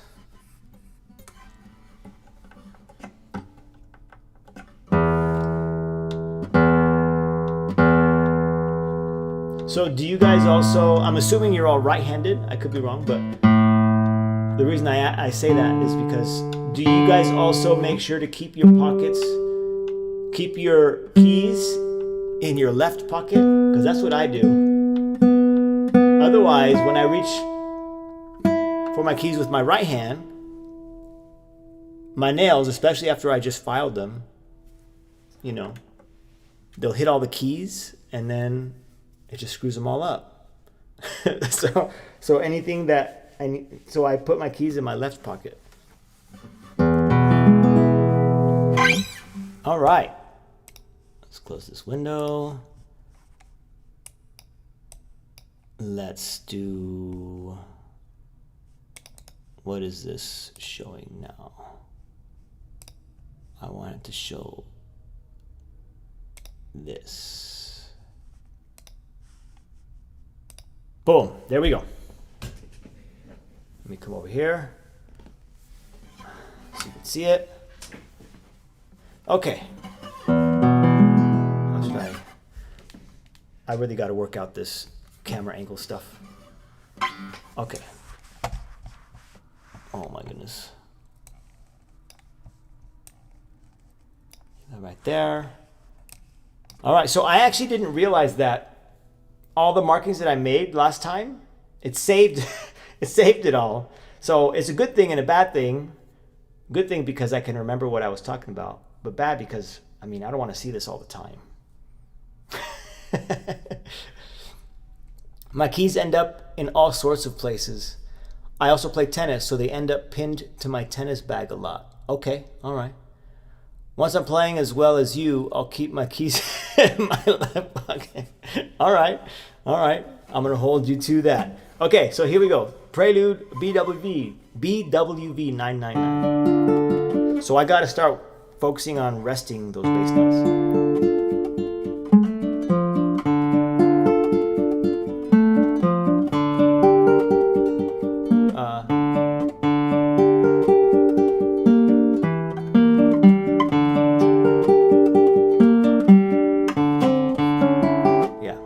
I actually remembered most of this already, or this section at least.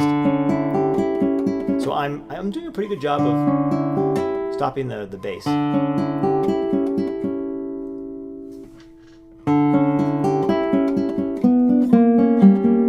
shift down.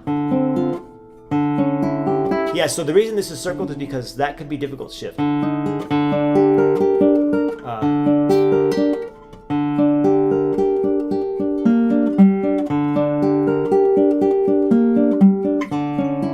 But what I would suggest is, I mention this all the time to my students, roll the chord down. Don't place the whole chord all at once. That makes it more difficult.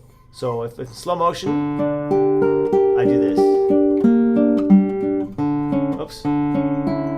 See? When I start the arpeggio, my chord isn't all the way down. I just do it one at a time. It's a little bit more easier to manage. See, so. Okay. Oh.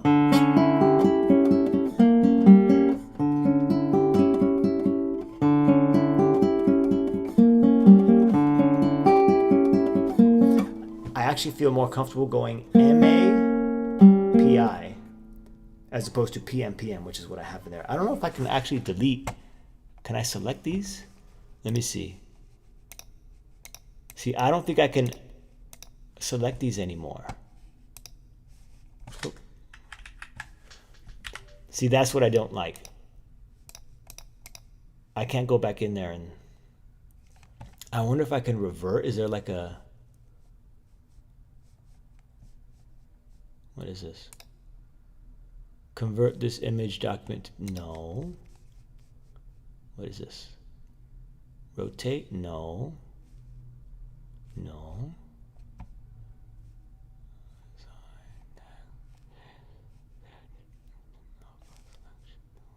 What is this?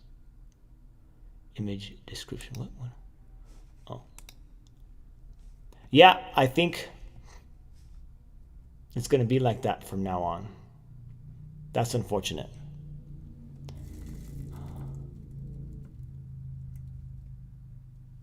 I wonder why the change from C minor. What do you mean from C minor to D minor?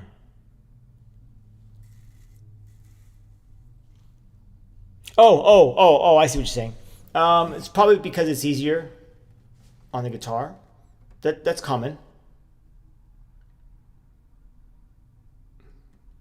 Because D's, it's an open string, so just do there. Imagine having to do all of that by having to play C. I mean, I know nowadays capo is becoming more prominent in classical, so they'll use the capo so that you can play everything in the original key. But I know when I was studying, capos, like you did not use capos in classical guitar.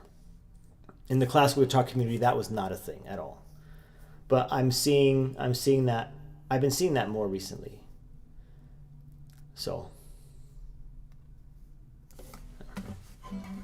here we are. I feel like I'm playing the bass too loud.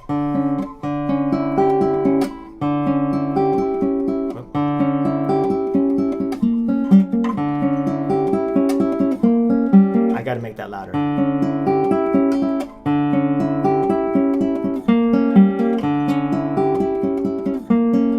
If I use my thumb, it is louder. So maybe I was right to use my thumb to put in PM, PM. Actually, I should probably be doing this. PM, PM, right there.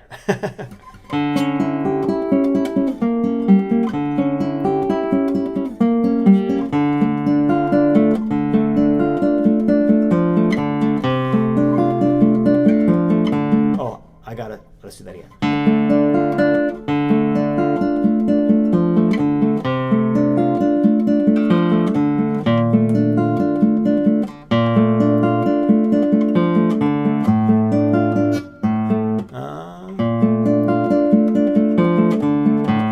I would actually, for measure 10, I already have everything circled, so that, can you see my cursor? I wonder. Yeah, you can. I think you can. So for measure 10, right here, this this F, yeah, it's an F. No, it's an A. It's an A. When I play this A, mouse.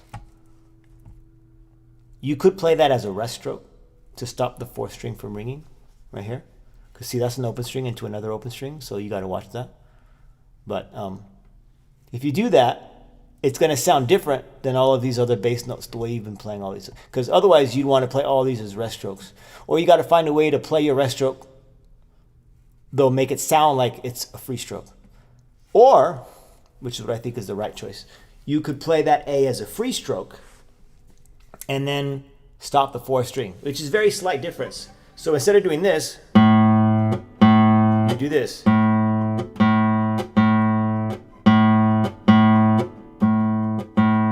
Because rest strokes have a little bit more oomph. So I think I'm going to play that as a free stroke and then immediately go to the fourth string as opposed to just pushing down into it.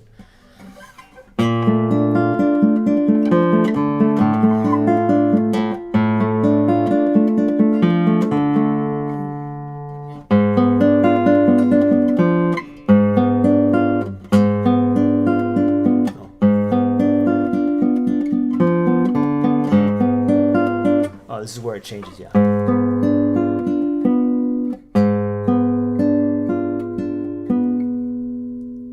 All those circles, I can't see the note.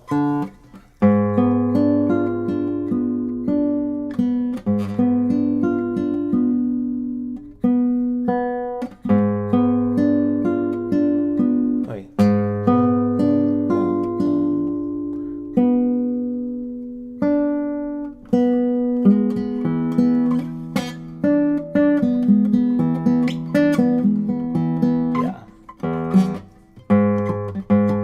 Yeah, I should not do this in the future.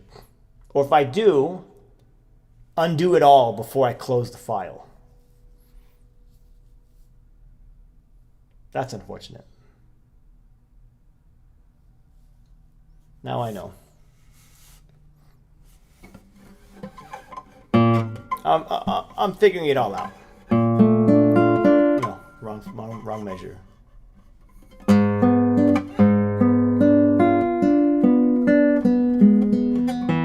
That's going to take a little bit of practice. It's a bit of a tongue twister. Wait.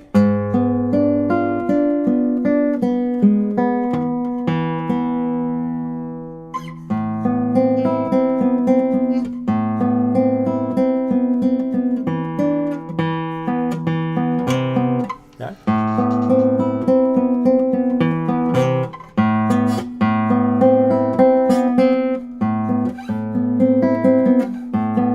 The musical elements, I think I'm going to ignore. I think I'm still at a point now. I think I'm still trying to just make sure I'm playing everything right. So that's my suggestion also. Just figure out what you're playing first. Don't try to put all the musical stuff as soon as you can. I don't think that's the right approach because then you're making it difficult. So make sure it becomes easy to play and then you start applying all the musical stuff. Let's do this again.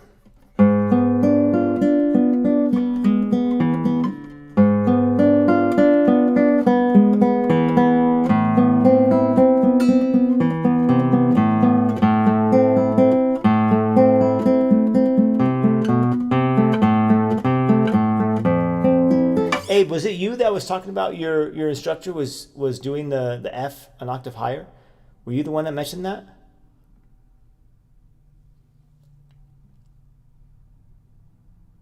Like you were playing the A here?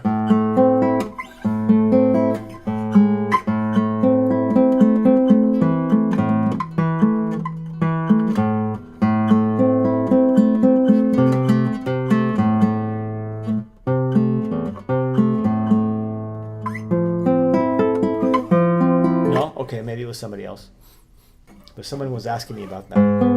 I think this sounds better. It makes it harder, but it works. All right, let's tune up. That sounds off.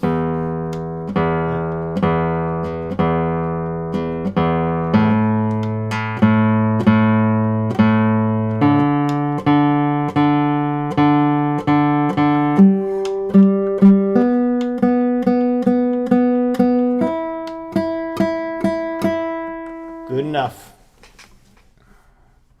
So we have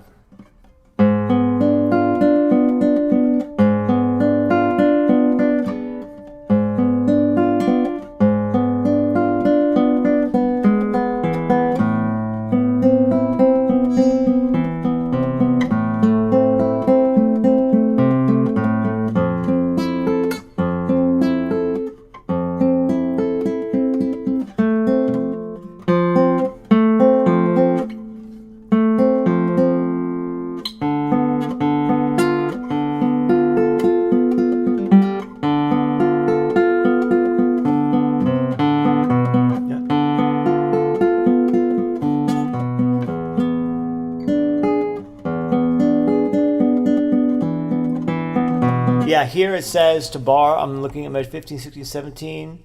Right here. I don't bar that. It doesn't make sense to bar that. Because if you bar it, the E is going to ring over the B. So I would just play it, move your index finger, so that that'll stop this note from ringing alongside the B. That is measure 15, down here with the purple, right here. So there's the F right here. And then this right here, this bar, that's all pinky. 5th fret. So C, E, A. Right there.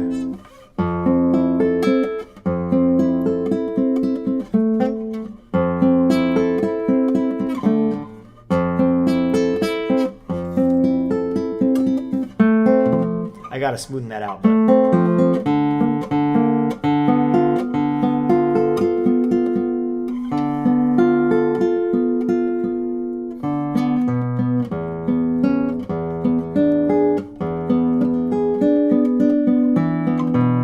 this makes more sense.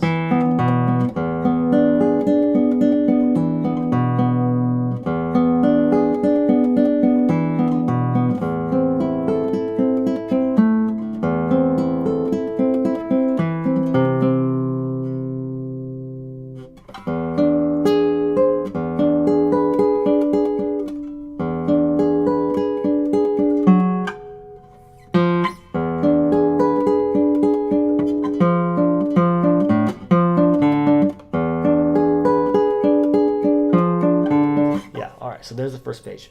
I think I'm going to stick on the first page for a little bit.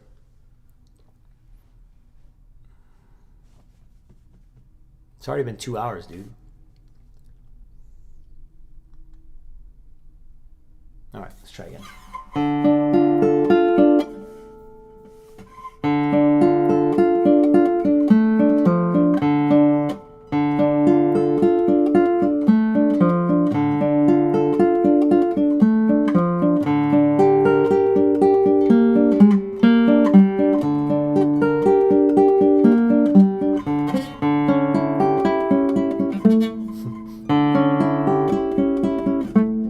That's going to take some practice. I'm on the wrong fret. Come on. Oh, B flat. Really important. Lift, lift. These should not be ringing on top of each other. But you don't have to hold on to that F. Yeah. Just up until you play the E on the second string the second time. The second count, basically, of the measure. So, but if I lift the first finger, then this becomes more difficult to play, actually. So just leave it down.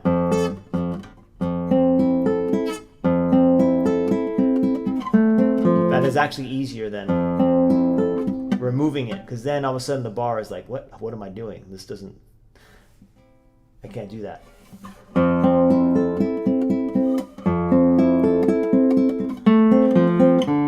Yeah.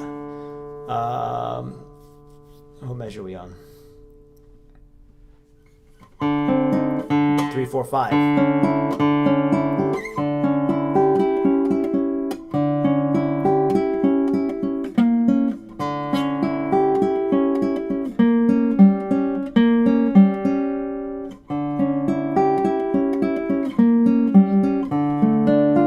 Yeah, if I slow it down, it'll work out. Why not ignore the barring and play the C in first position? So are we still on measure 15, Abe?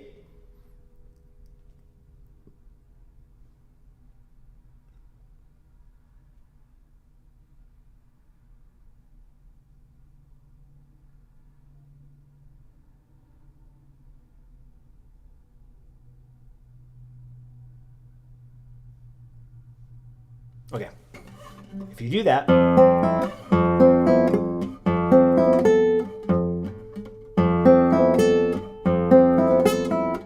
so you're saying do this. I'm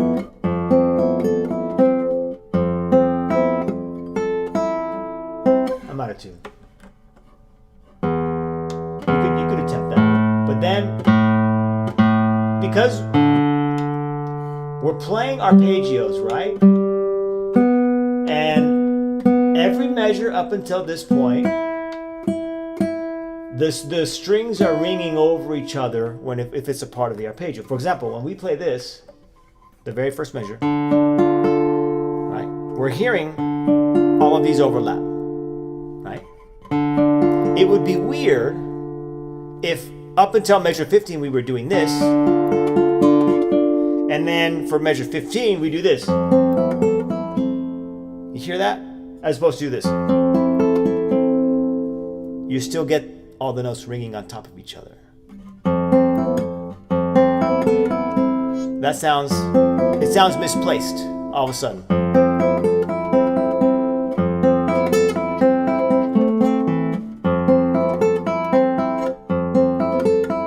It's never going to sound like this.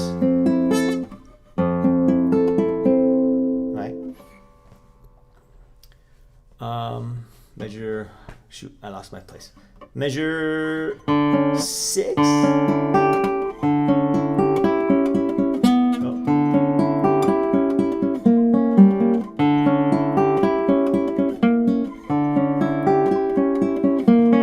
I actually feel more comfortable playing M-A.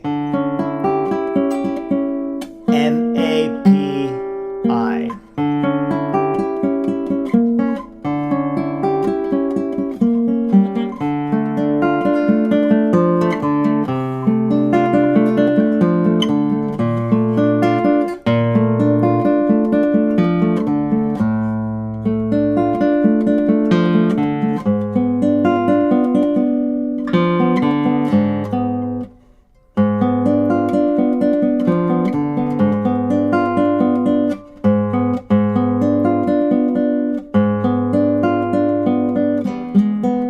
Yeah, measure 12, that's going to hang me up for a little bit. It's just a bit of a tongue twister. Finger twister, I guess. I don't know.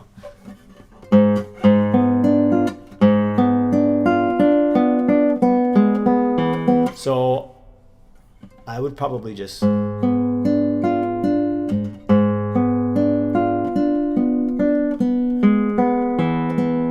that over and over again.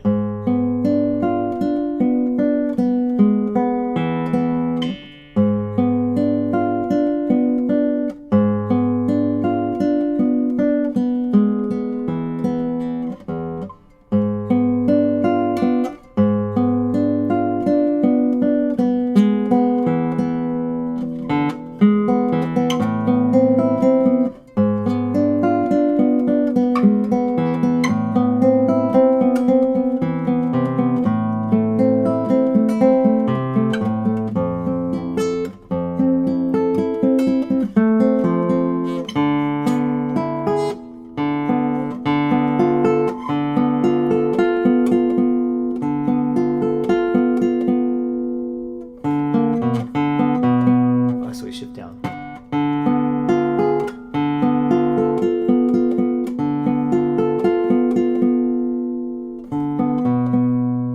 I gotta remember that. Sometimes just memorizing it will make things so much easier. Definitely.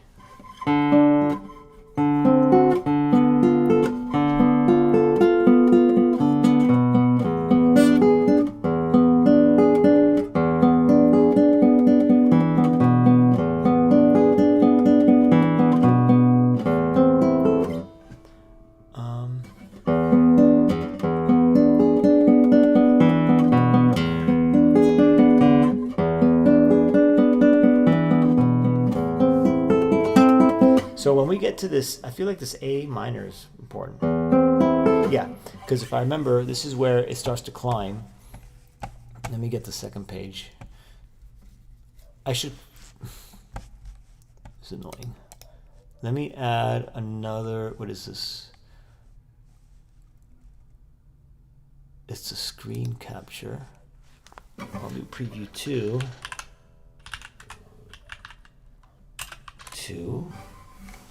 Okay. No. Window capture.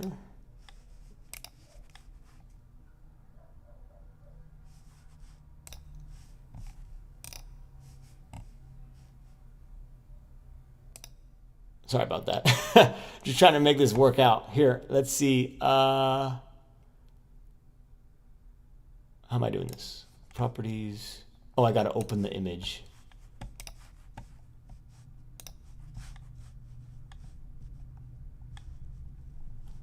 What is this one? Oh, it changed it on its own. Why did it do that?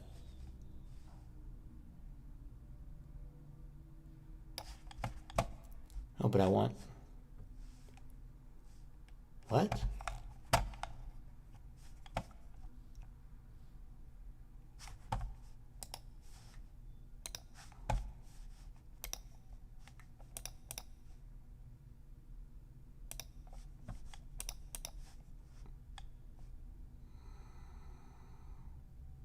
It didn't open the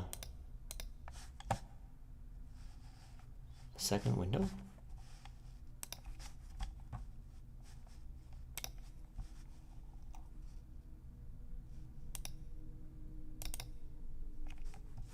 Okay. I think I got it.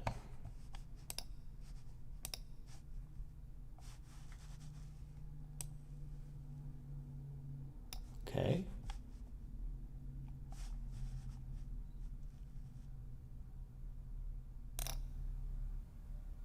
Nope, that's not going to work.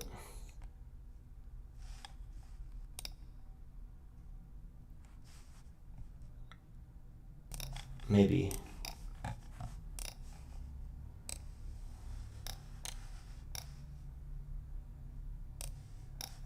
Wait, what? Hold on, guys. It should be doing window 2311. There. Okay, now I just got to resize it.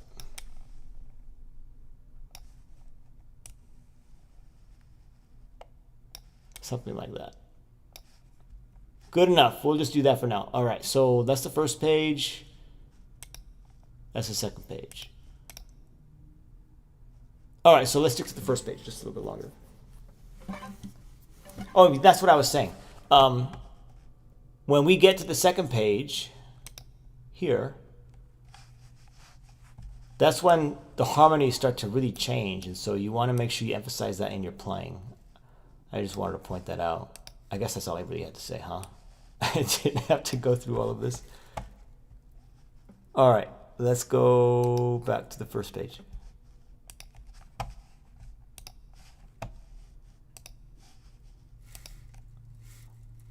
Okay.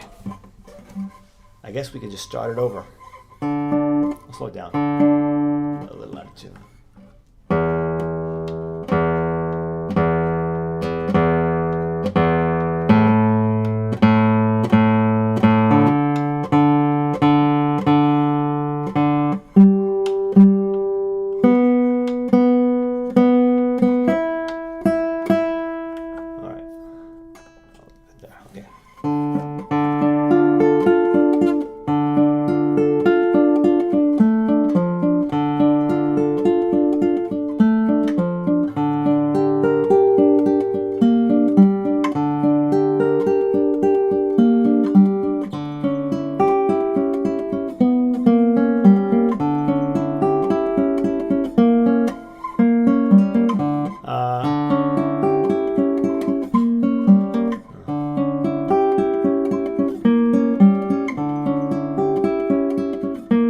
Definitely have to use my thumb. I was correct there. So that's measure 3, 4, measure 5. Thumb is definitely the right choice for me. Because it keeps the bass nice and present. If I use my fingers, it sounds a little bit different.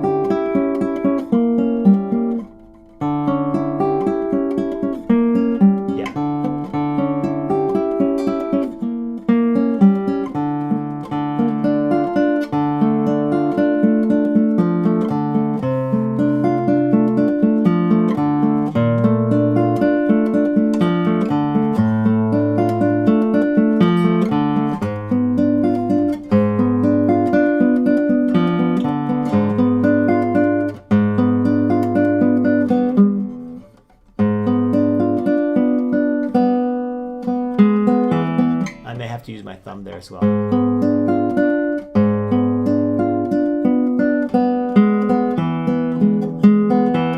I got to remember to lift too. Lift, so I don't hear these together. One at a time.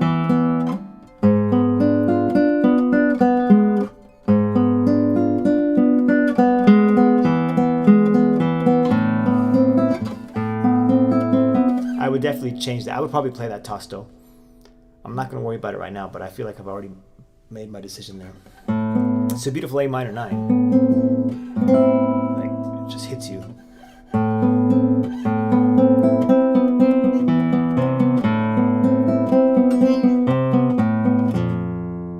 No, like the one of those notes changed.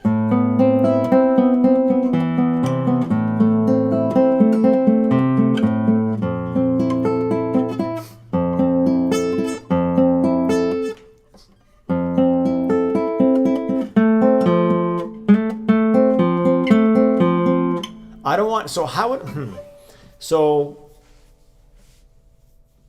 my approach to that measure 15 with the purple circle, I would let it improve over time. I would not rush it because that's a big stretch, and forcing that to improve faster than it needs to, then forcing improvement on that measure is going to start to hurt your hand. So don't worry about doing that. Just a couple times, it'll improve as long as you do it, a couple times a day, but you should not be spending a lot of time on that stretch simply because it's not good for your wrist and your hand. Wacky idea, but what happens if you use a drop D? Not many notes in the 6th string and might make the stretches easier. You could do that. Yeah, let's see. Let's take a look at the second page here. You can't see it, but let me see. There's some open E. That's part of the problem. Here, I'll show you. Let me lock it. Second page. Here we have E. We have this. What is it? So that becomes a problem. I mean, you could transpose that. I'm sorry. You can play that that E here.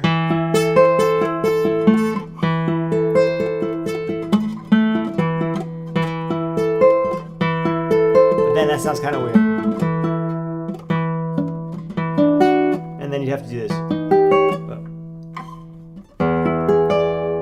So how would you do that? So I'm not sure that would work out in the long run, but I mean, yeah, that's it's good that you're thinking of that because you definitely want to make it easier. But I would say, just figure out how to play that F major 7.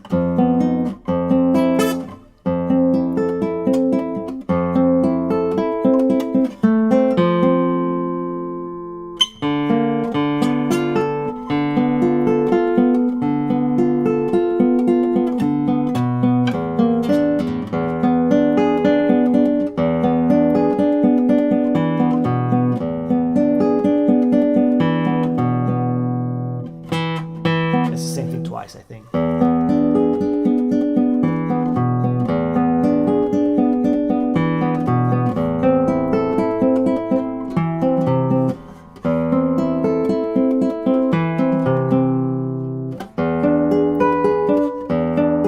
See, how would you play all of this? You'd have to do this, and then you don't get that bass line to be low and then bum bum bum. Bum, bum, bum. You don't get that. You wouldn't be able to do that. I feel like that would just ruin the whole thing.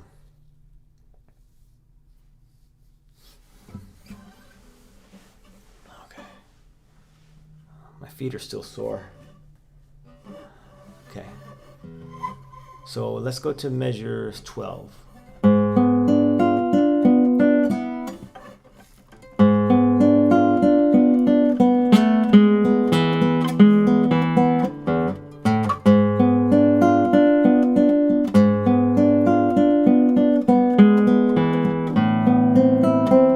Solve own problems. Yeah, yeah, yeah.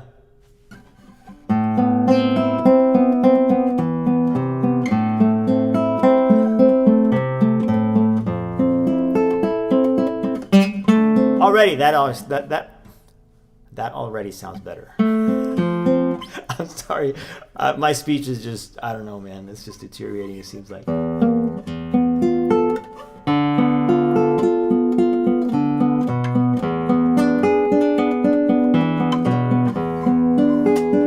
Yeah, I feel like the C7 is kind of setting up the amazing, beautiful harmonic changes coming up in the next page. So this E7 measures 17. Here we go, guys. Here it comes. I think I played a couple of wrong notes there. And then it just kind of goes from there. And then it just kind of builds and builds, and there's all this tension, and it's just amazing.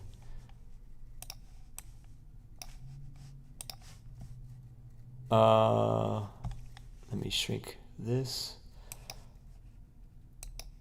Can I shrink it more? I can. Can I move this over?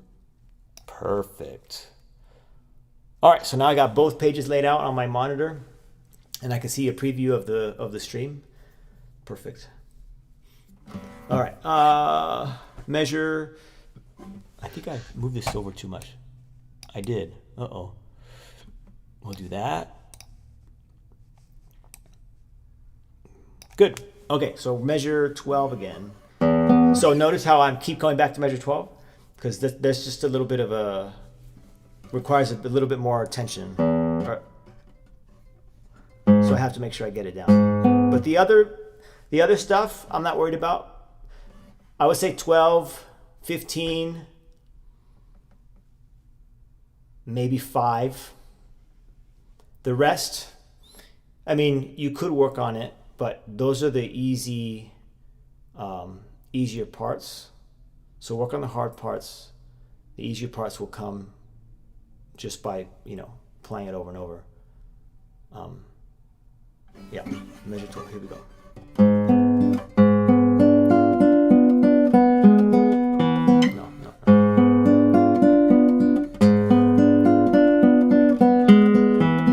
Gotta do the thumb.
Yep, I'm gonna hold off on the second page, just working on the first. But yeah, measure 19, that's when things start happening.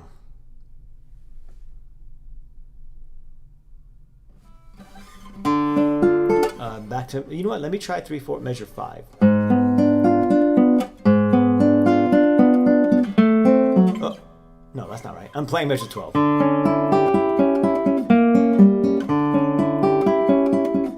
See already, see? That improved. I wasn't practicing it, but you play it once, you play it twice, you go do other stuff, let it simmer, let it marinate, right? I think I said that last time. You come back to it, it's good. No need to overthink it. Your brain just needs a little bit of time to process it.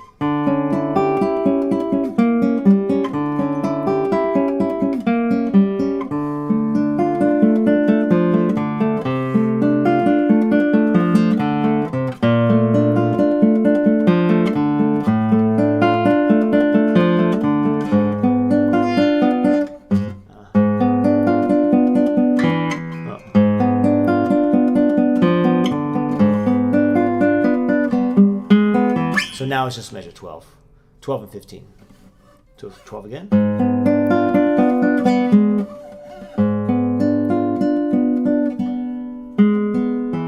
Honestly, I think I just have to slow it down. Play it slow. Yes, it does sound better, doesn't it?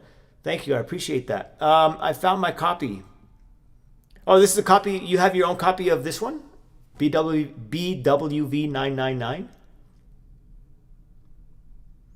I'm assuming that name is probably the guy who edited it or transcribed it for the guitar. Albert Valdez Blaine.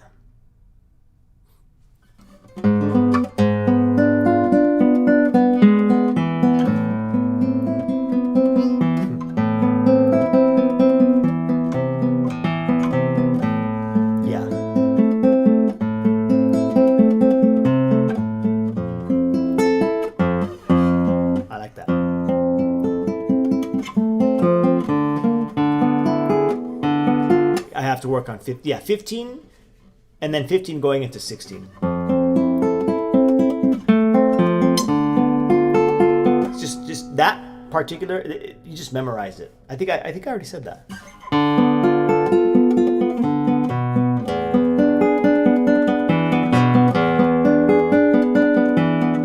And then the fun begins.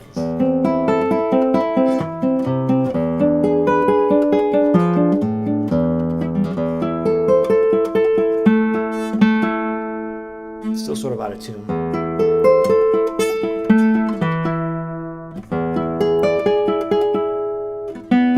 Oh.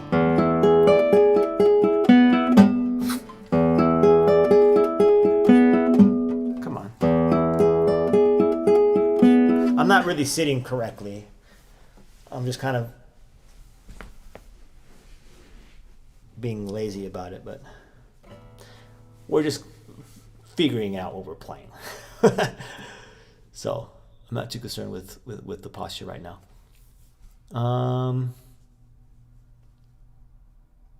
Yeah. Okay, back to the first page. Measure 12.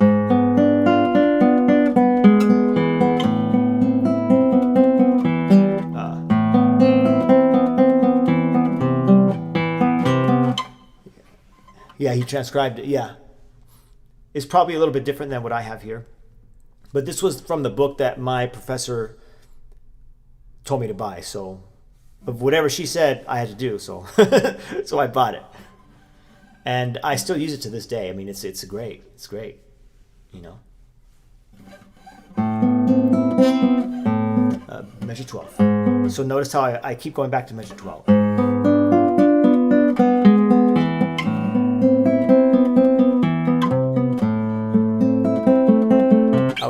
That was a little delayed. I couldn't remember what was coming up next. Jacob, didn't know you'd be live streaming. Yeah, well, here I am, dude. I'm playing a piece here, Prelude 999 for one of my students, Eric. Is that you, Jacob?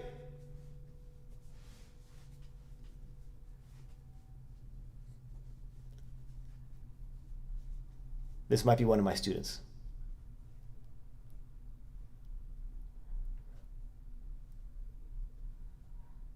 All right, how you doing, Jacob? Looks complicated. Well, it's because of all of the stuff that I added. You know, I wish I could delete it all, but if I closed the image, and then when I opened it back up, it was all still there. I was like, what? Why is this all still here? So yeah, I'm just going over the piece. This is the piece that I gave that Eric is learning. So I'll be, you know what? I should do the same thing with your piece, but you got it down pretty well. But just maybe the next one I give you, I'll learn it all on stream so you can see how I approach it. Because I think a lot of students are curious about that. But thank you for dropping in, man. Yeah, I've been streaming for, wow, it's been 2.5 hours, dude. Anyways, so again, notice back to measure 12 because that's the trouble spot. So.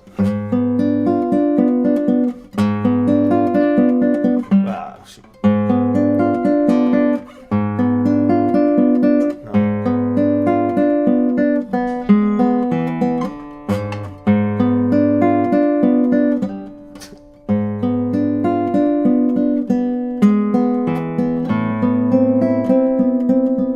Sounds good. I'll turn on notifications. All right, dude. Awesome. I'll try to do like 2 or 3 times a week. That's kind of the goal. So the first one was, when was it? Monday? Monday or Tuesday?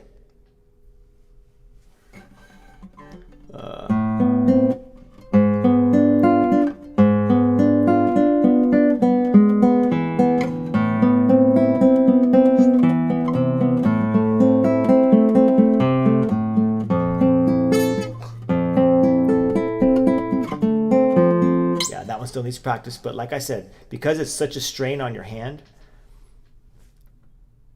go over it once or twice, move on. Come back to it. Go over it once or twice, move on. Let it gradually improve over a longer period of time so you don't hurt yourself.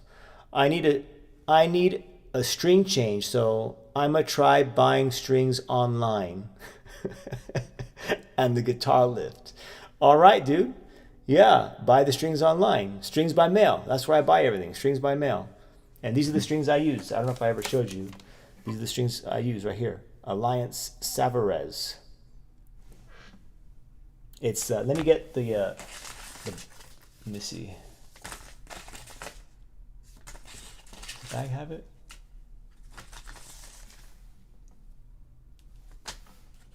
Okay.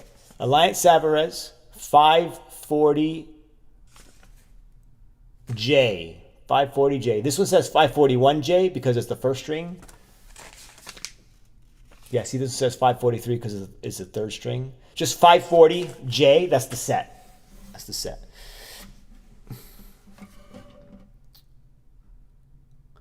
If anything, I'll go buy a classical guitar too. All right, dude. I really should just get everything tomorrow so I stop complaining. That would be wise. That would be wise, Jacob. Going to have to wish everyone a good... All right, Katie. Thanks for stopping by. It's good to see you again. Thank you so much for supporting me over the last... It's been like 3 years, I think, is when I started. You were one of the first ones. So thank you, Katie. I appreciate it. Yeah, you could screenshot the strings. I could obviously send you a picture, when I'm done. Yeah, we can just do that. All right, happy practicing, Katie.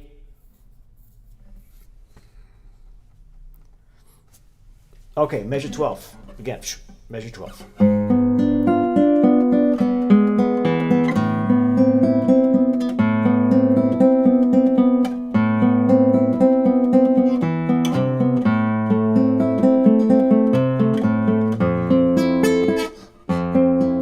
I kind of got to get that pinky to settle in there quicker.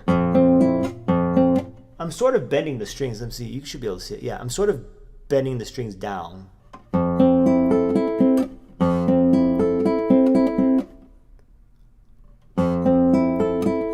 I lost my spot. Oh, the purple. That's right.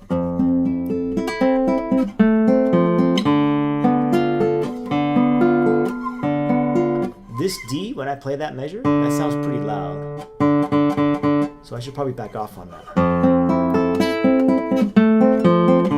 Or make these louder. It's just got to balance out volume-wise.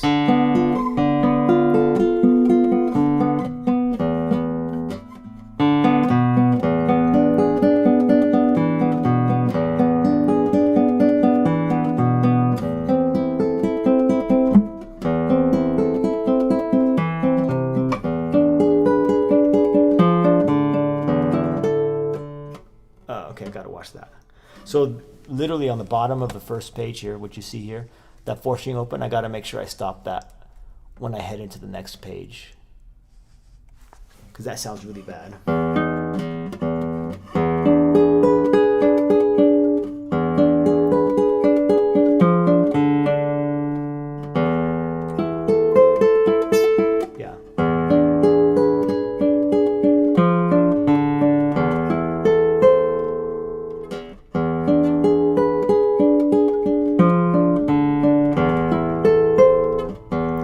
Play the 6th, go to the 4th.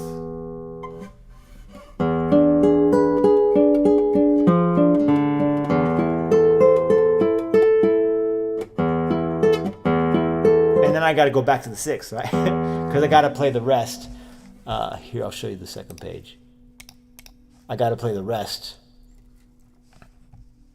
This one. Right there. You should be able to see my cursor. I'm going to start on the first page in the bottom, but I'm going to leave the screen on the second page. So it's just two measures that you're not going to be able to see. So here we go. I don't remember why this note is circled, but it is.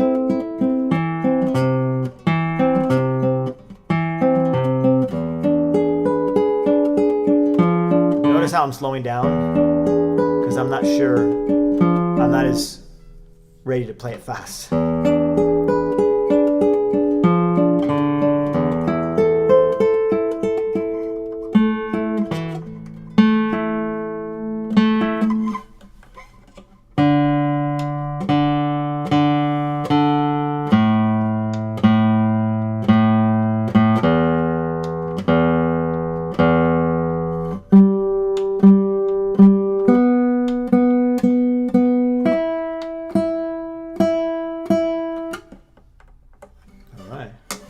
Yeah, dude, my dog's been sleeping since I got home, like around 1 or 2. He's like so worn out. Oh man, the hikes were the greatest ideas ever. He's like in his own little world. He's dreaming about, chasing rabbits or something. I don't know. Okay, measure 19.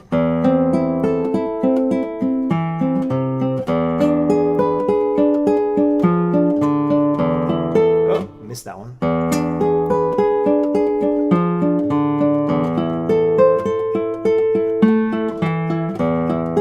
Oh, bar 4 strings.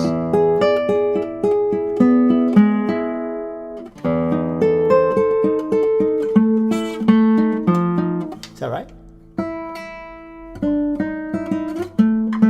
Yes.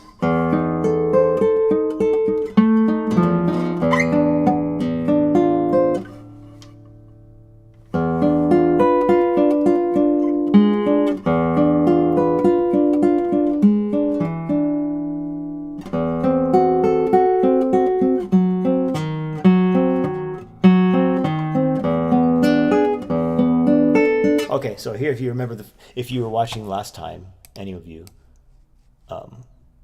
that A, circled in blue,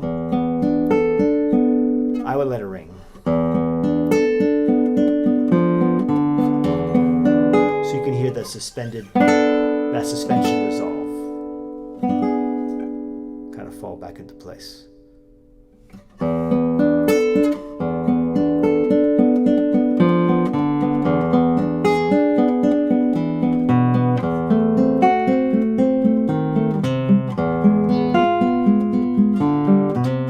Wondering if maybe you should be doing that the entire time once you get to this section from the bottom of the first page. Just tried to stretch. Yeah, on measure 15, this one, yeah. That's going to take some practice. Don't overdo it. Don't overdo it, Abe. So some chords are just straight up taxing to play, yes, because sometimes I have trouble consistently practicing with certain positions. Hurts my hands and my thumb doesn't help. In that instance, Jacob, I would just do what I was saying earlier. I don't know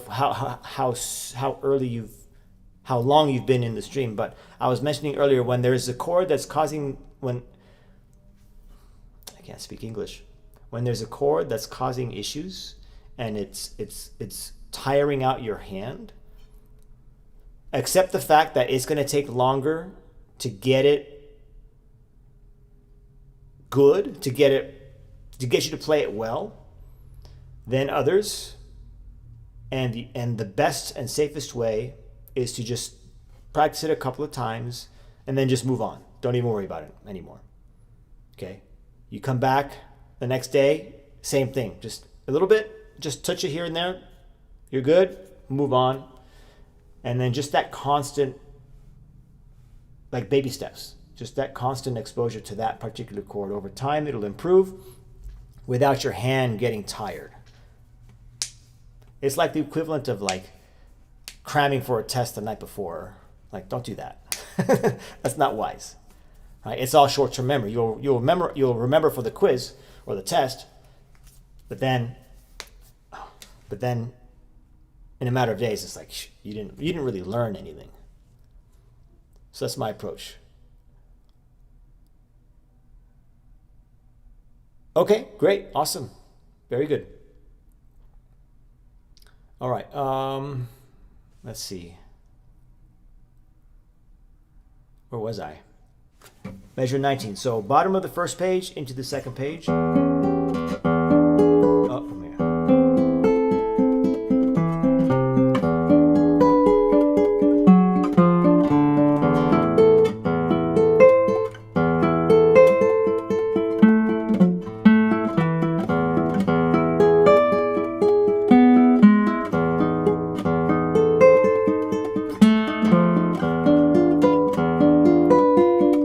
I'm just kind of playing through the chords right now. I'm not too concerned about how it sounds. It's still sort of the remembering phase, getting familiar with all of the chords. There's no sense of practicing all the musical stuff until you can sort of play it more or less smoothly.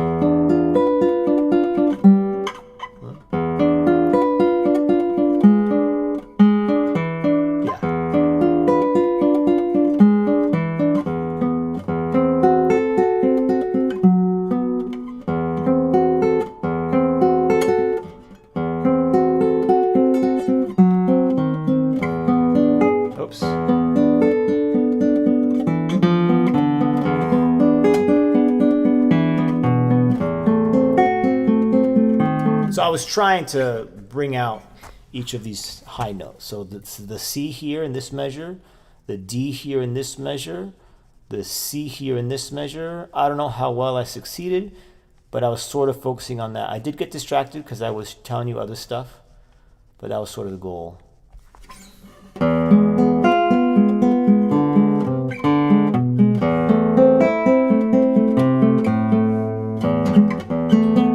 This one, same thing. So this one is also boxed.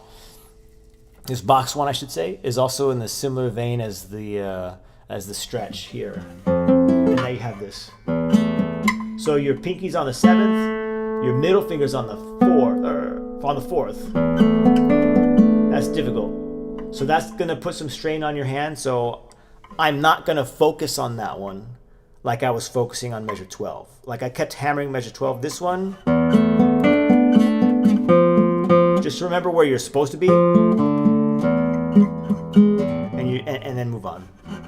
I'll try that again.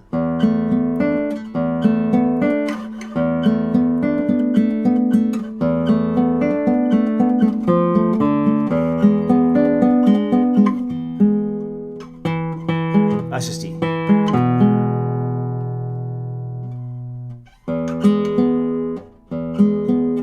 Wait, what? It's the same thing?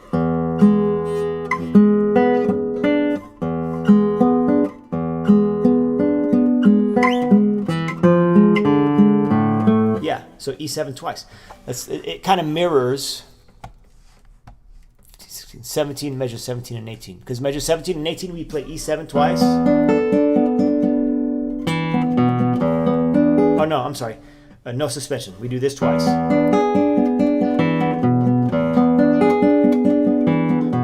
to A minor. Oh, sorry. A minor in the bass, and then it starts to climb. And then in this page, same thing, E7, 30, 31, 32, E7, 33, into A minor, or major. It's beautiful, it's beautiful.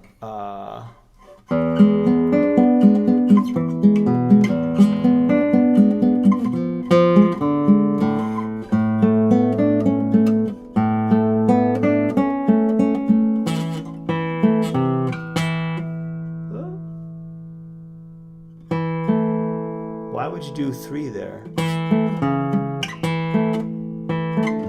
What?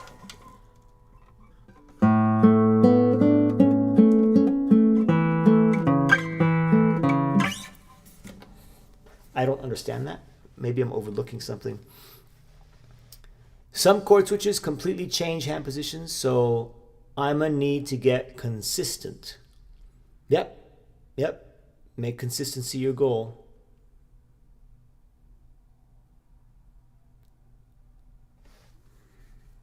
I'm actually starting to feel it in my wrist a little bit. Okay. Oh my goodness.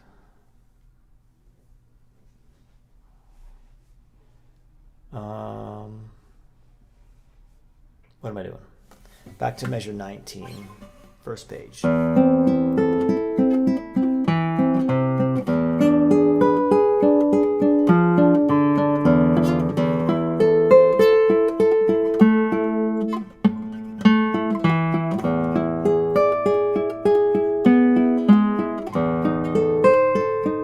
I forgot to let those higher notes ring. Let's try that again. Make sure you can see everything. Yeah, you should be good. So.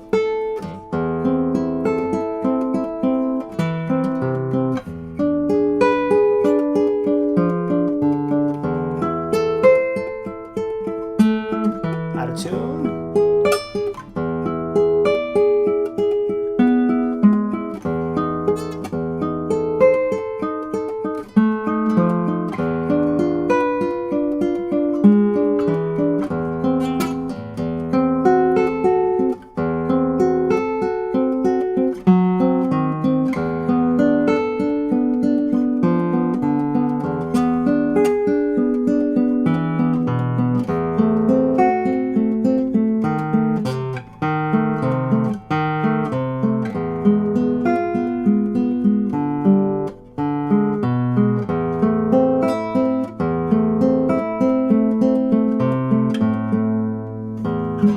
This one.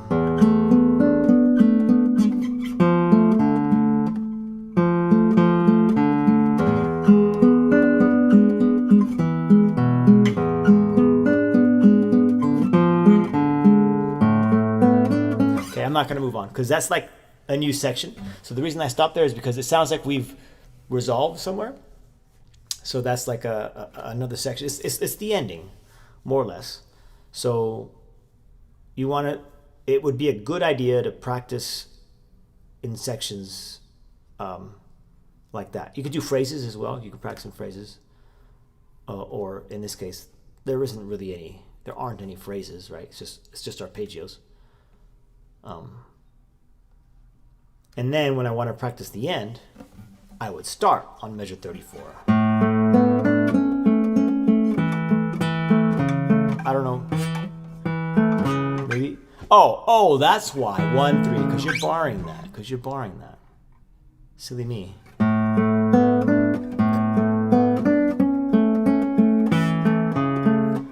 That makes sense. I could hardly see the bar because of the square that I put in, or the rectangle that I put in. See, it's right there. Let's start there. Oh, it's a bar.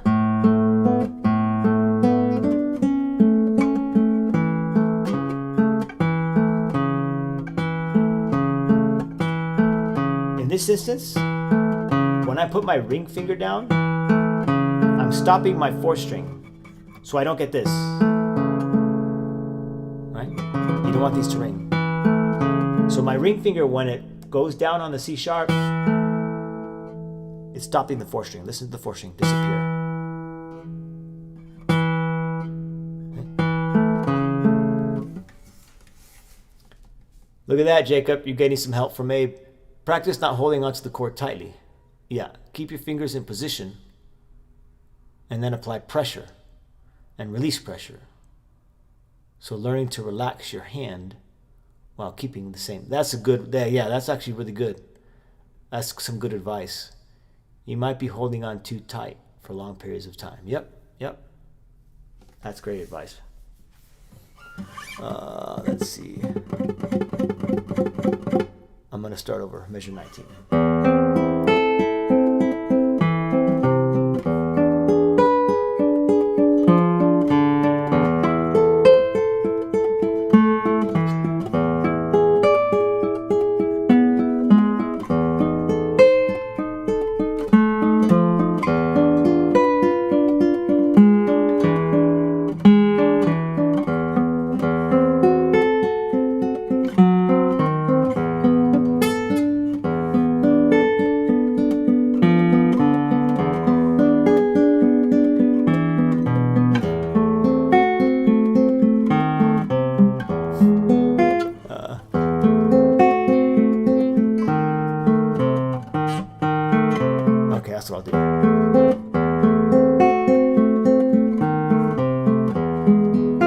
Yeah, I gotta be a little bit careful on 28.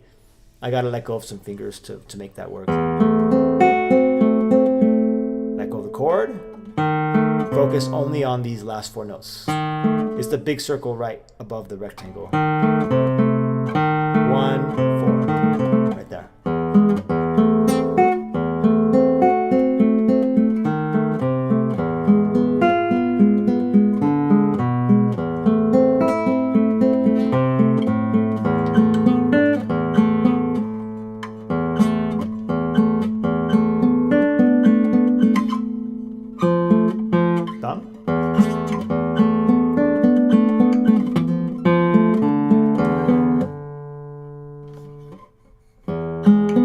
E7. It's just E7 sus 4, E7. I gotta figure out what to do here and see.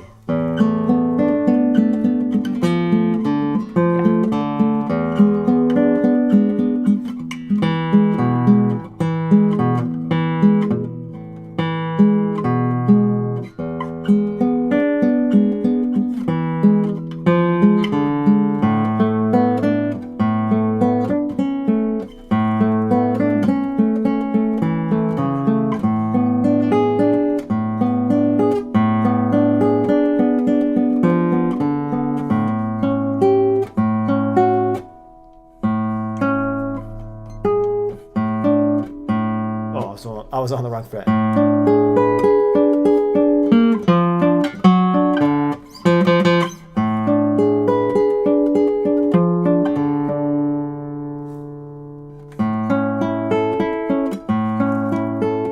Right now I'm just kind of going over the chords, just finishing off the rest, because I'm going to get to this next.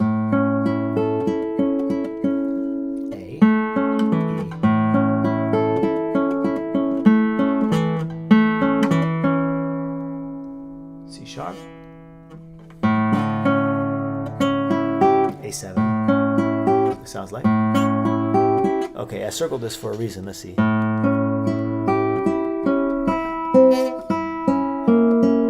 Yeah, okay, that's gonna take some practice. Just to, it's kind of a little slithering. I don't know if that makes any sense to anyone.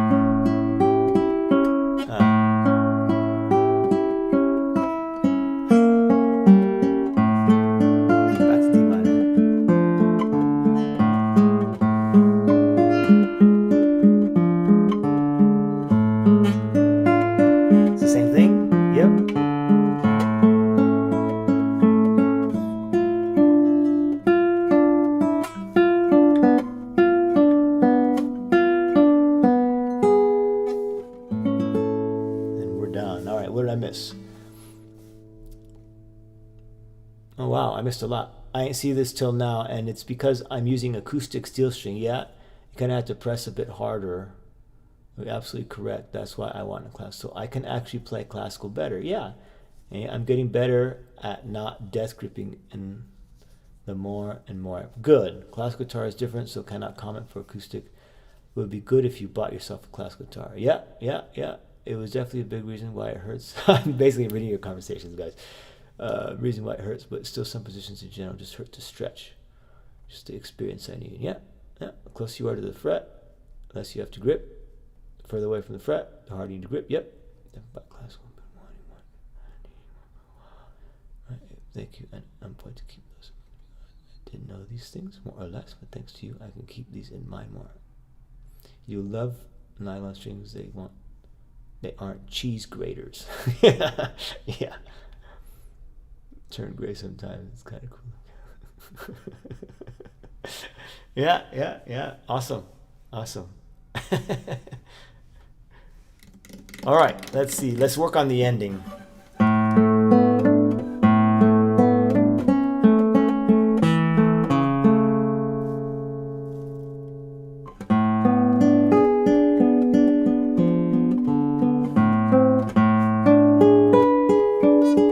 Big jump.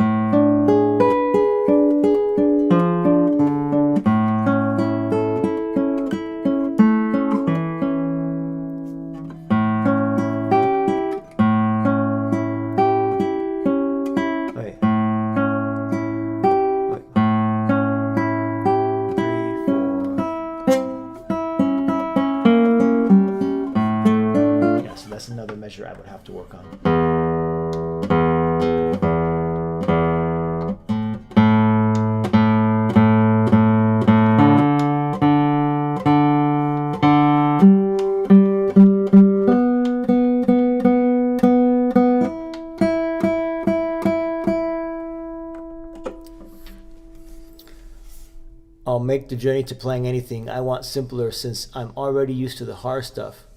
My goal is to play more than just classical, which is why I bought the acoustic first. Yeah.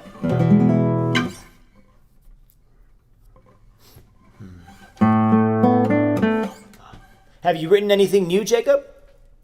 Any new songs? Have you used any of the... have you stolen any ideas? I say that it's not a bad thing to do this. Have you stolen any ideas from the etude, the Brouwer etude that we're working on? If not, you should think about it when you start writing something new.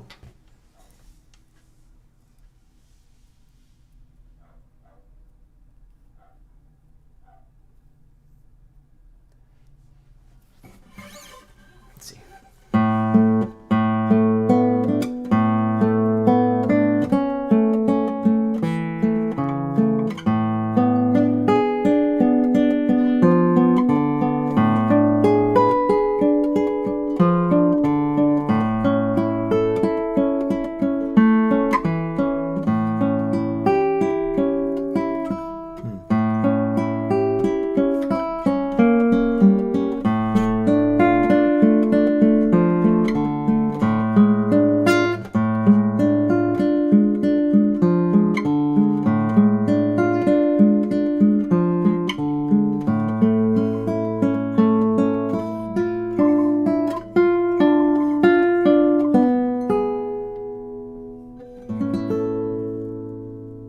Oh, he says to do this. 2.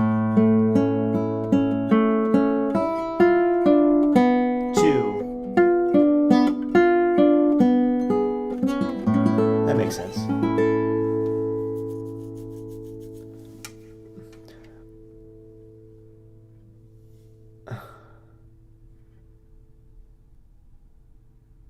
I think the classical guitar will be perfect for what I want to do.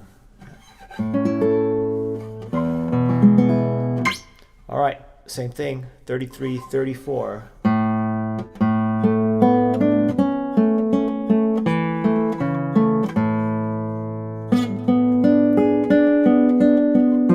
Big jump.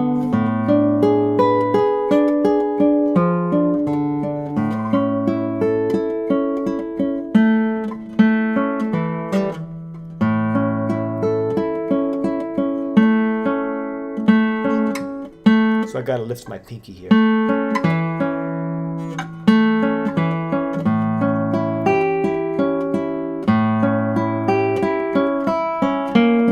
I gotta make that sound seamless. I need the tones to match. When I play E on the second string, and then when I transfer it over to the first string, I gotta match the tone.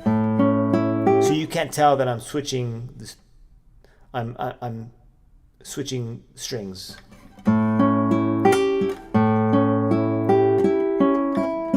That was pretty good.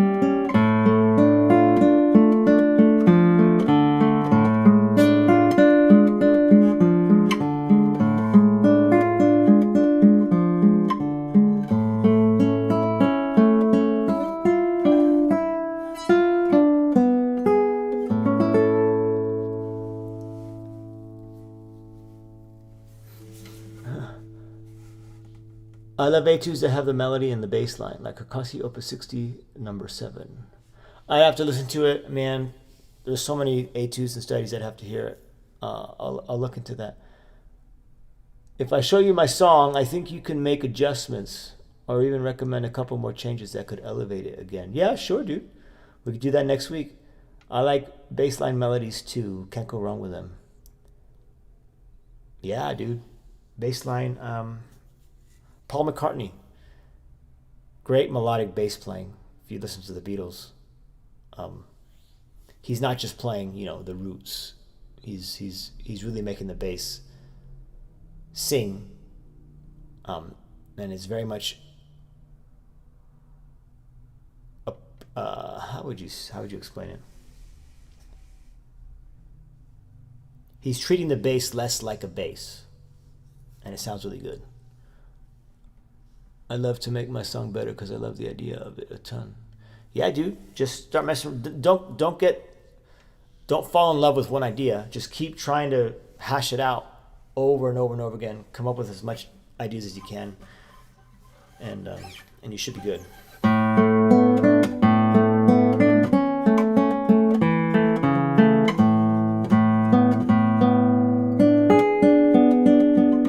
So I guess what I'm doing right now is I'm just playing it over and over again, letting it stick.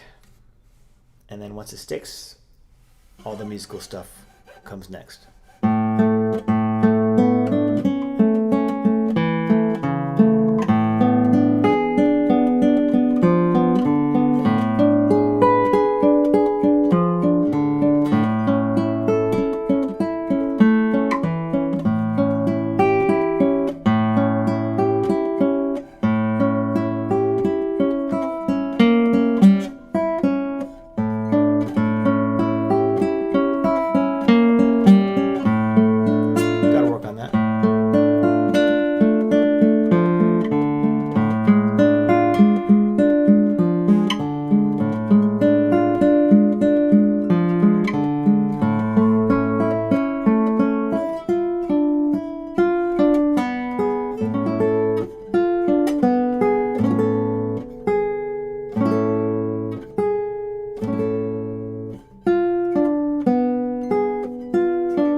Boxbury, that's right.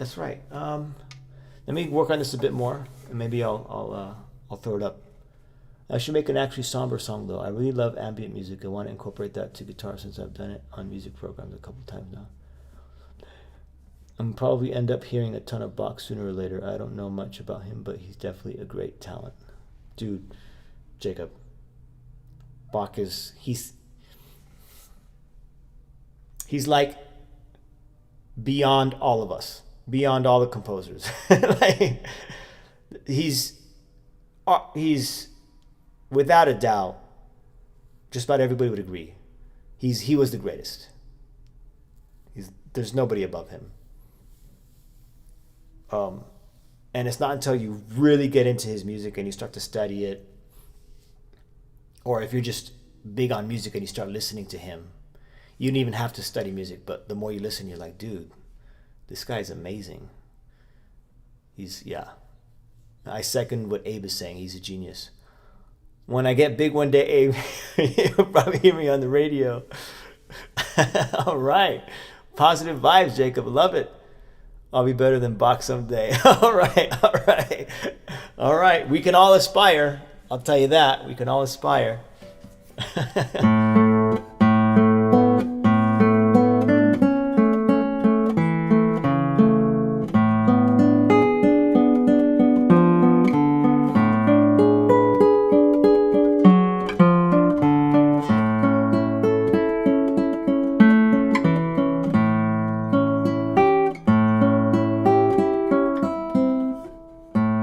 See, 38 is the hang-up.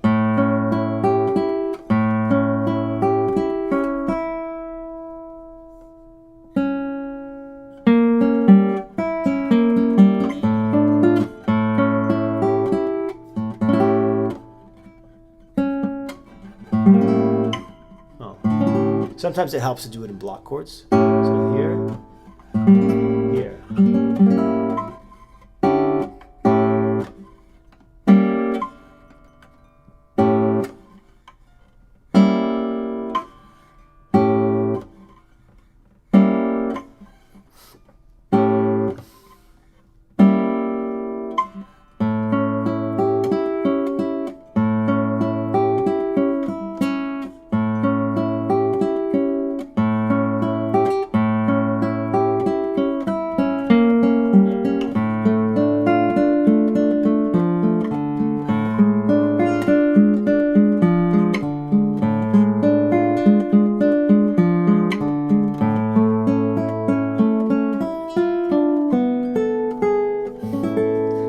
It'll get there.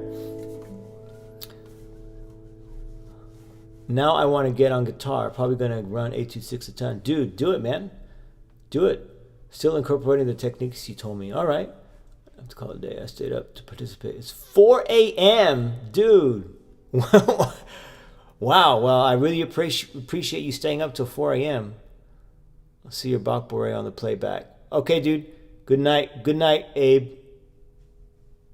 All right. Thanks for stopping in, man. Appreciate it. Yeah, we'll get to the Beret.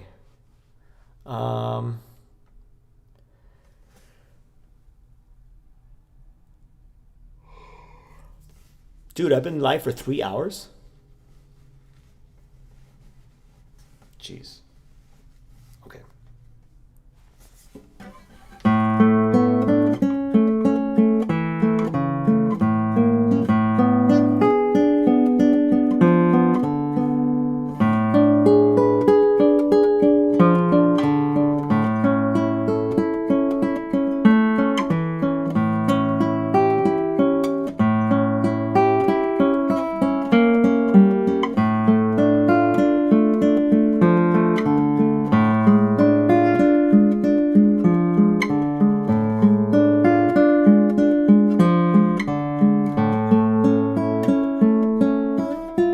No sliding.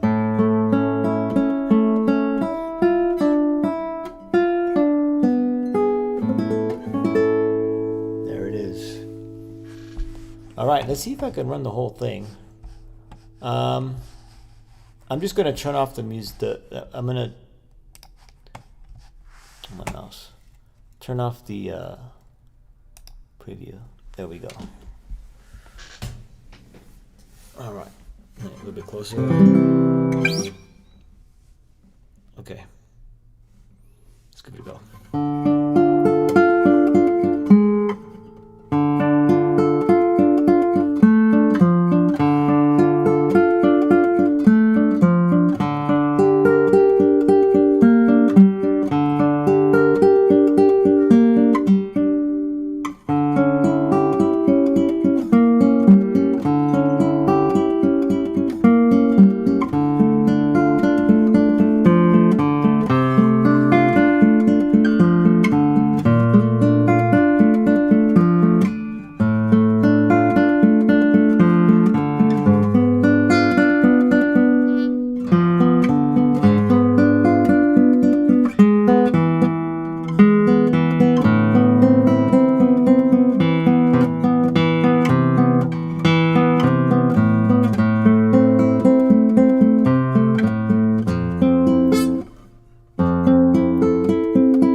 Stop the fifth string there.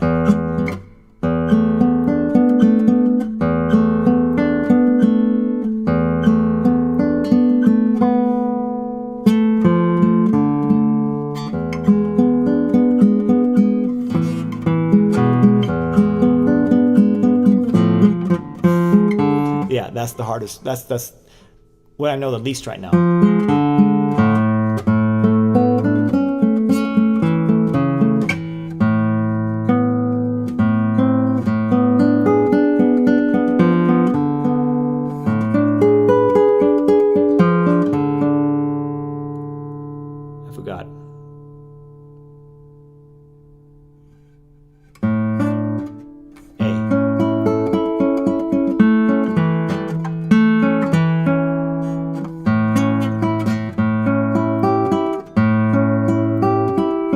See, it's this same hang up.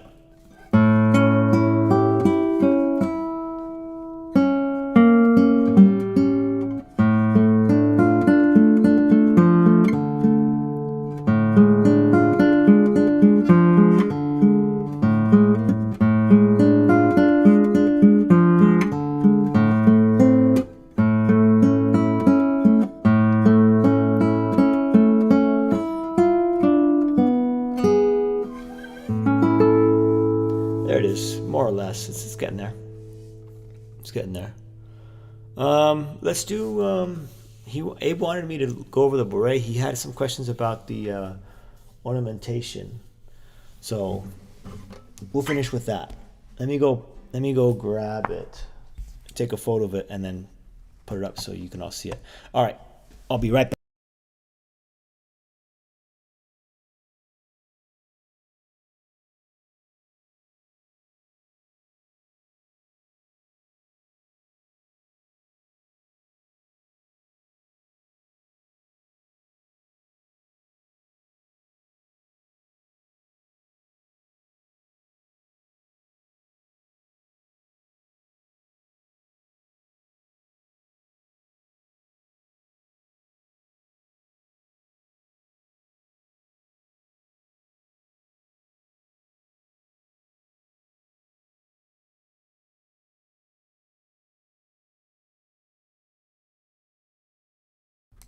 Okay, so I actually have two different transcriptions.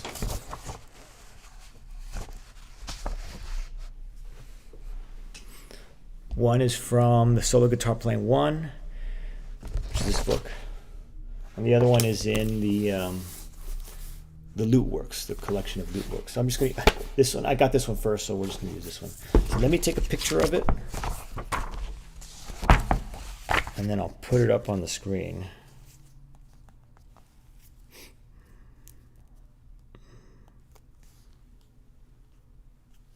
Let's see if I can straighten that out.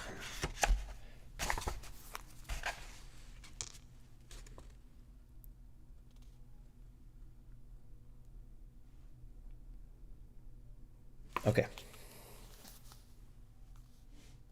Let's see if I can brighten it up just a little bit. No.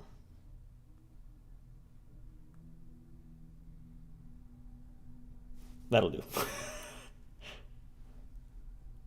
Okay, so now I'm going to airdrop this. Give me 1 second, guys.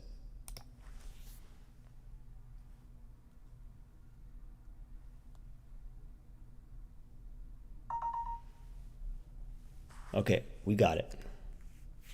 Show and Finder, there it is. All right, so let's go ahead and, which one should I do? I'll do the top one. Change that to, oh, I gotta open it first. All right. 2414, it's not there. Cancel. Try that again. There it is.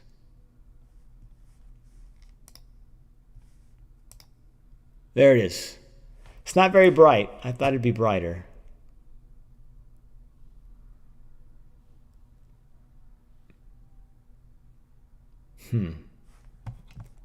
I wonder if we can edit that somehow.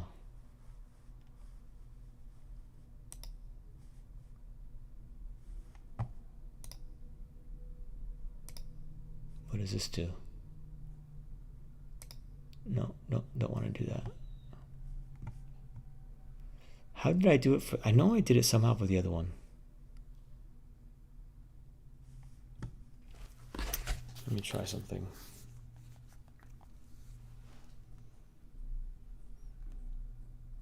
Let me manually brighten it. Brightness. Just go all the way. All right, I'm gonna try this again.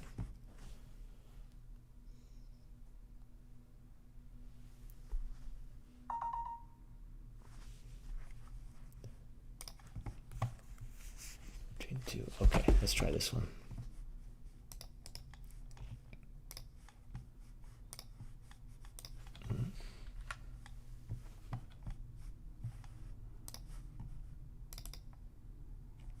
Yeah, that should be much better.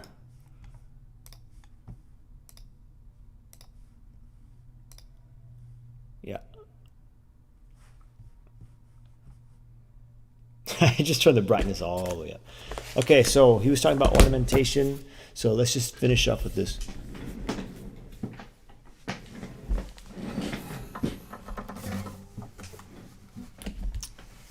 So what What do we have here? Let me, oh, I gotta scoot over. So you can all see. It's a little too much. Oops. Okay, so let's see. What are we doing?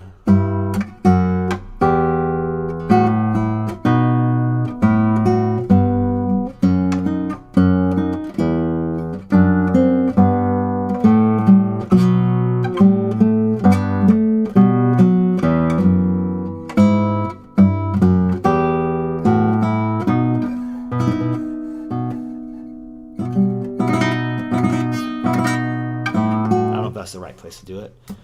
We'll just do where it makes sense.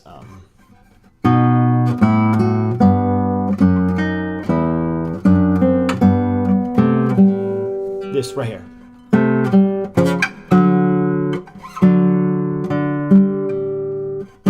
So usually people would do an ornamentation there. So you want to keep in mind when you do these ornamentations, you want to start from the note. You want to start on the note above the note that's written. So here's where the trill is going to be. I'll circle it.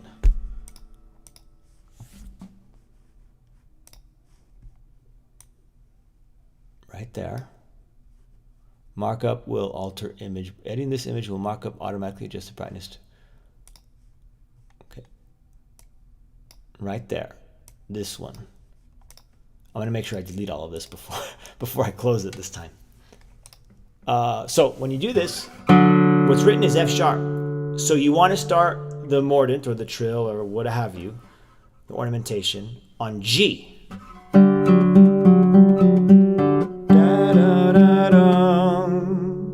You don't want to start on F sharp. You want to start on G.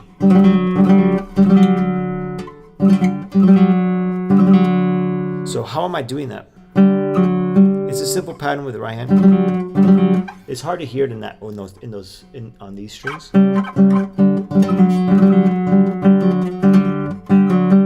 So I'll show you what it sounds like here.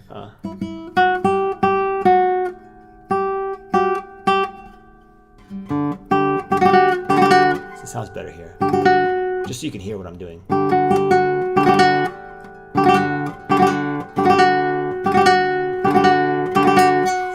Not the clearest. So what am I doing? First of all, I'm starting it on the G, not the F sharp, not the written note, the note above the written note. And then I'm doing, for my right hand, I'm doing A, I, M, P. And I'm doing it very, very quickly. A, I, M, P.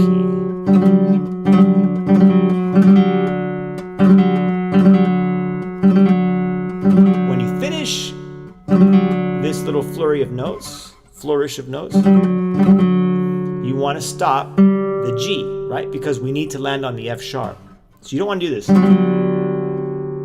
because then you hear that dissonance. You want to stop it. So you can stop with your left hand here. I'm using my index finger.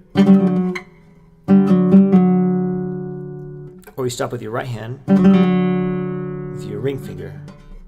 Or whatever finger you're comfortable stopping it with.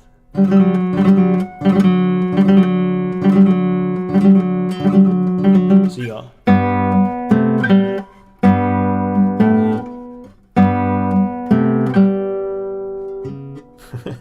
Try it again.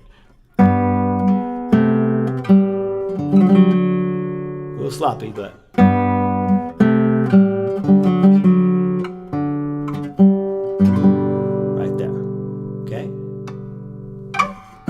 Try from the beginning.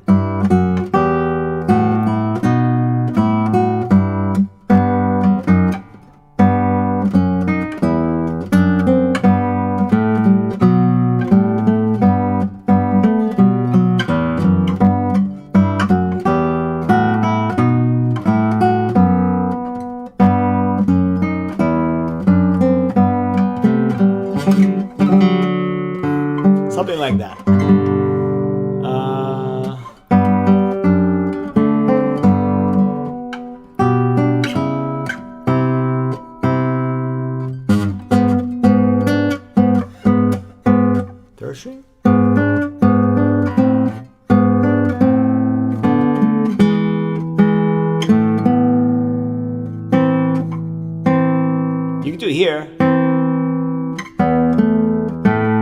The reason you could do it here is because you're landing on, it's resolving. It's resolving.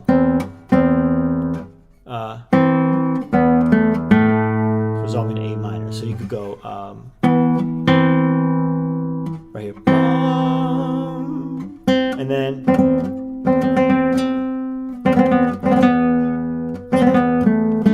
like that. So I'm looking right here, right there. So I'm playing. This is where it would be. You would play C, starting on C. You'd finish the ornamentation on B. Make sure C is no longer ringing. Fall down to A, and then A again in the next measure. So it would sound. I'll just start on this measure right here. Right there. I'm starting right there. Okay.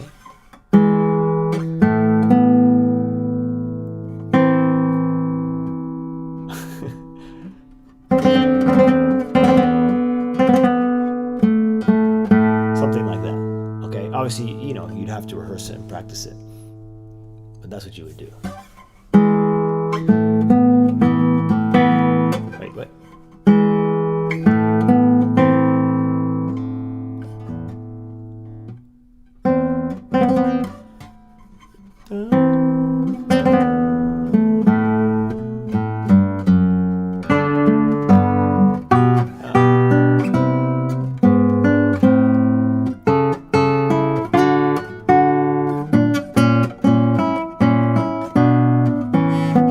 Here's a trill that's actually written in this edition, in this version. And you can see it right there. Okay, you see the small B right here? Right? So B falls down to the A. So you start on B, fall down to the A sharp. And again, it's the thumb's playing the bass, but the trill, the ornamentation is happening with these fingers. A, I, M, P. Extremely fast. I think they're called cross string trills. Okay.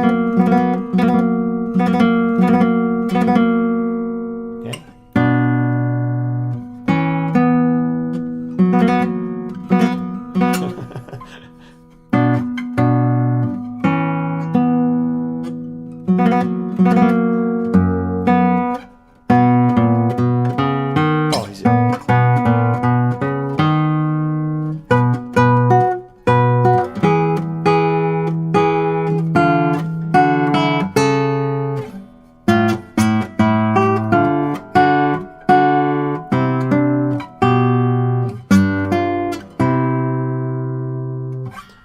And then it kind of continues on from there.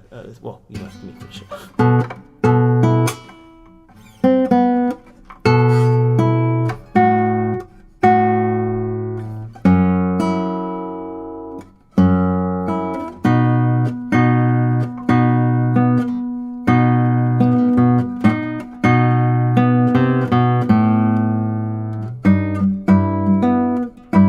Oh, it got dark right there. Visually, not musically. I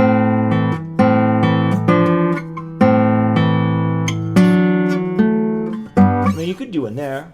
Just, I don't know why that works.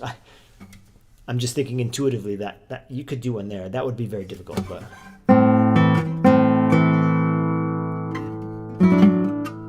maybe not.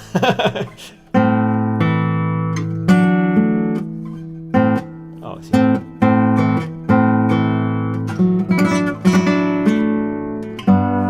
I don't know if you can hear that.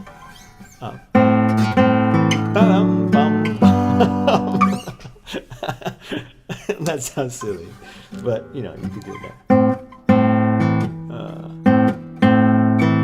Because it's an open string, not too difficult.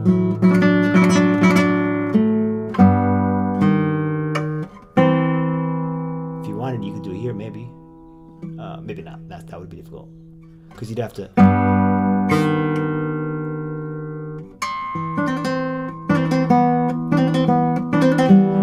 No, don't do there.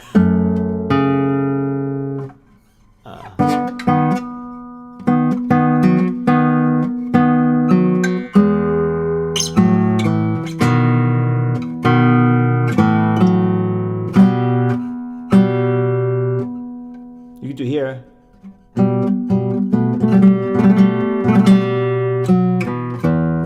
So, yeah, G. You go one note up, that'd be A, that's here. Just lift your bar up as soon as you do it. I'm very sloppy with it. But don't let go of the B, obviously, in the bass. So you,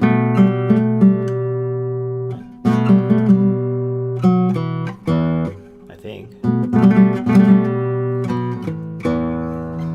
You could do that. I mean, even technically you could do these anywhere, but the more you listen to Bach, the more you'll start to sort of instinctively know when would be the best place to do it. So I know that was kind of just very, blankety. I just kind of went over it very briefly. But I showed you how to do the trill properly, both technique-wise and which notes to play. And then a couple of spots where you can do it. And just remember, when you land on the final note, the upper note that you started that ornamentation on, it can't ring. So there's that. All right. Let's see. What else can we do, guys? Should I just keep practicing the prelude? Or should I just practice the Bourrée since it's here? I'll see if I can just do the first part. I'm using mostly A and M, actually. I find that works for me.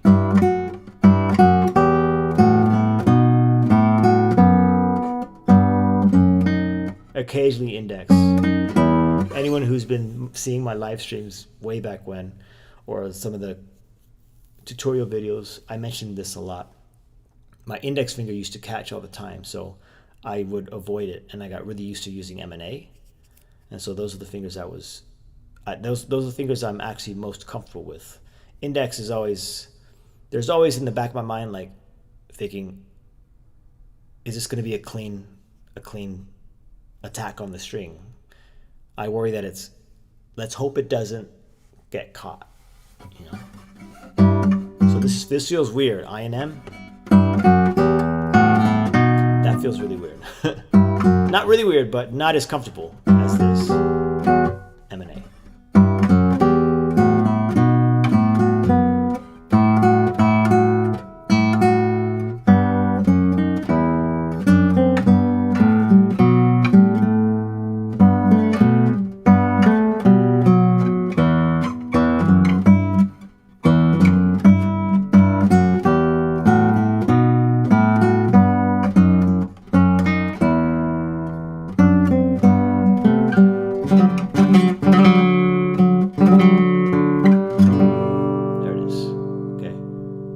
Clean, but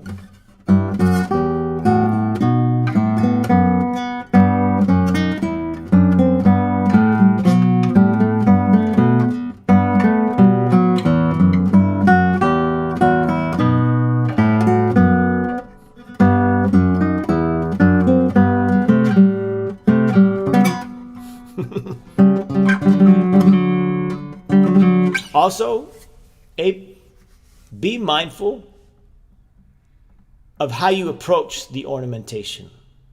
Because if you don't approach it with the right fingers, then you can't set yourself up to play that ornamentation with as much ease as you would otherwise if you were setting yourself up for it. That sounded like a mouthful, but set yourself up for it so that when you land on that note, your fingers are ready. Hopefully that makes sense.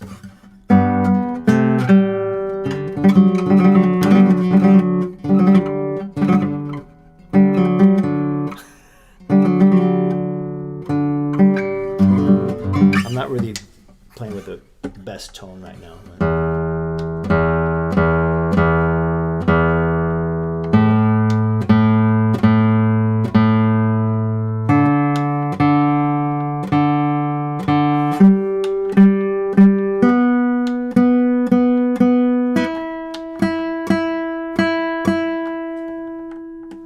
All right.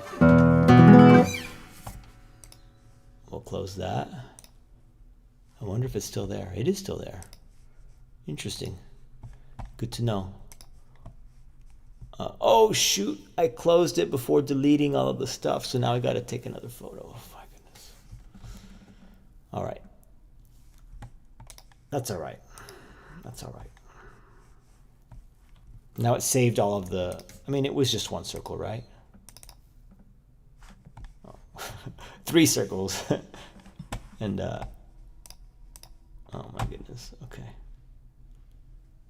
I wonder if I could get like a camera that's pointing on the desk and I can have the music there and I could write it in and you can actually see me write it down. I think I would need some more space on my desk, or I would need to be cleaner, because I got all kinds of stuff on my desk right now. And yeah, I wouldn't be able to do that right now with what I have. I'd have to get like a mount for the webcam, for the camera that points down, mounted on the wall or something. And I could do it right here. I'm just brainstorming. That's all. All right. I feel like I'm running out of gas right now. But, I mean, well, it's already 8:30. 3.5 hours is pretty good.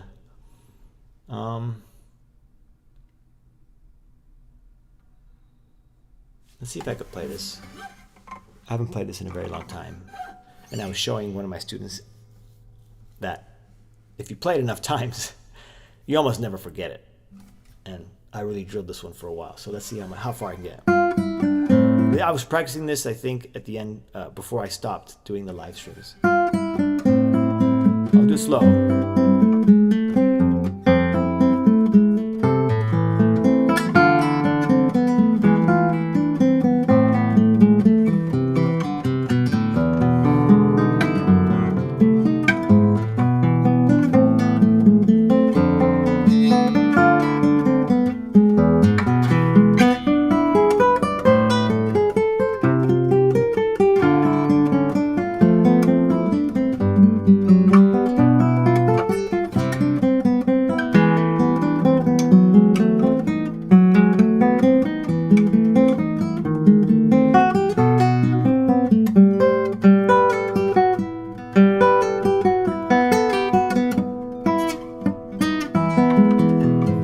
I got that far. I don't know if I can get the rest. Let's see.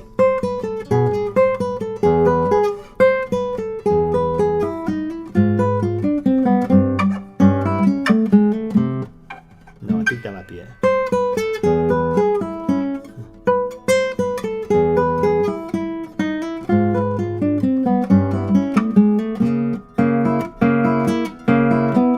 No, I think that's it. I think that's it.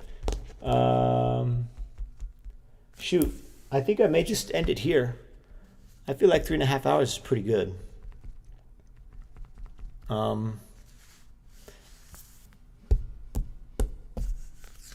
anyone has any questions, it looks like we have 2 viewers. I don't know how updated that is, but if you're watching and you have a question, I mean, now's the time to ask, because I think I'm going to call it here. Is there anything else I could do? No, I guess I'll just run through the prelude one more time. For some reason, I feel like the stream wasn't enough. Like there's, I don't know. Like I could have done more.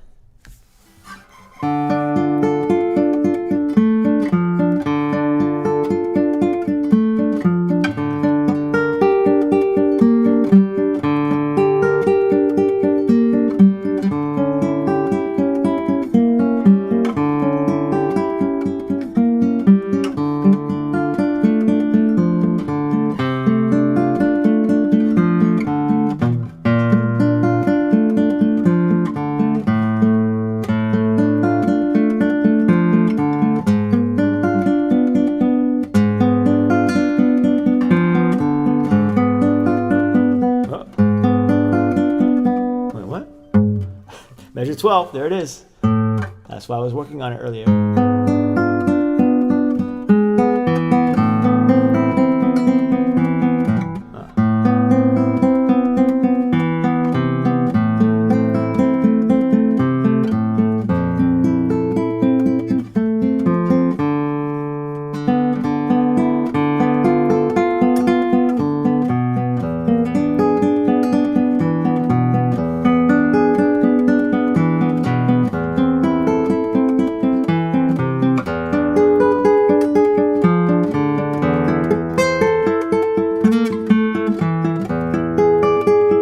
Trying to get through the chords. Just trying to get through it.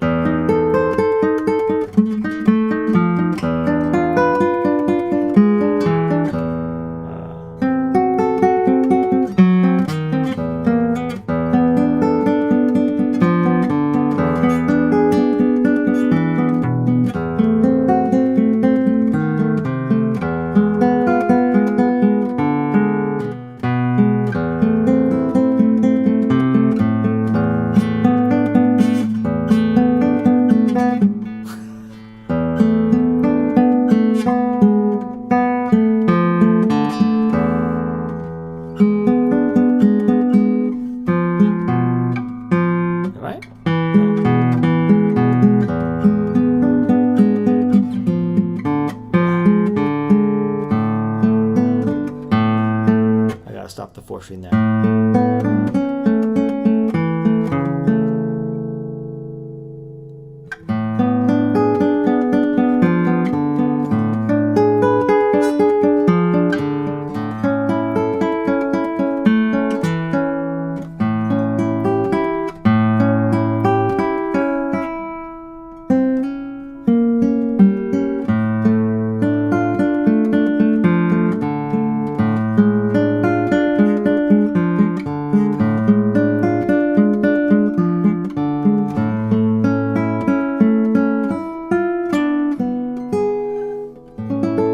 It's coming. It's coming. I'm still sort of working out the keys, so I'm not really focusing on the musical elements yet.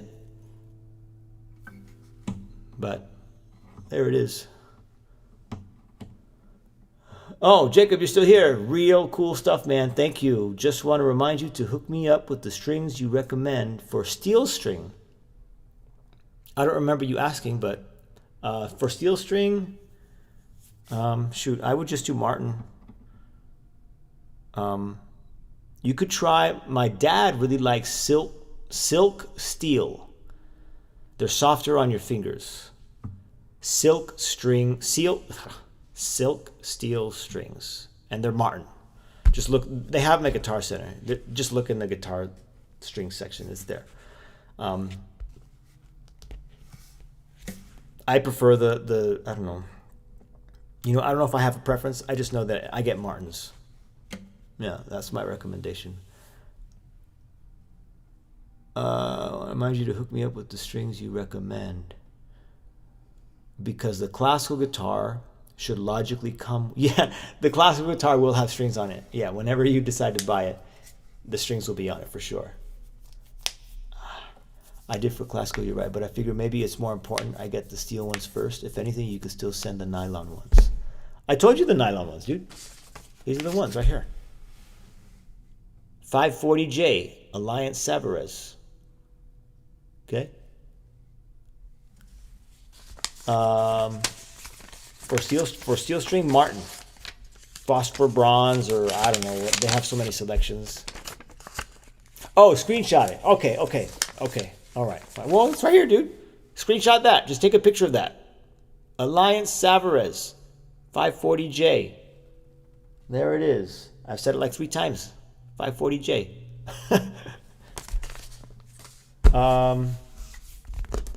Shoot. You're welcome. You're welcome. Thanks for stopping by, Jacob, dude. I think I'm just gonna chill out. You know what? Let me see.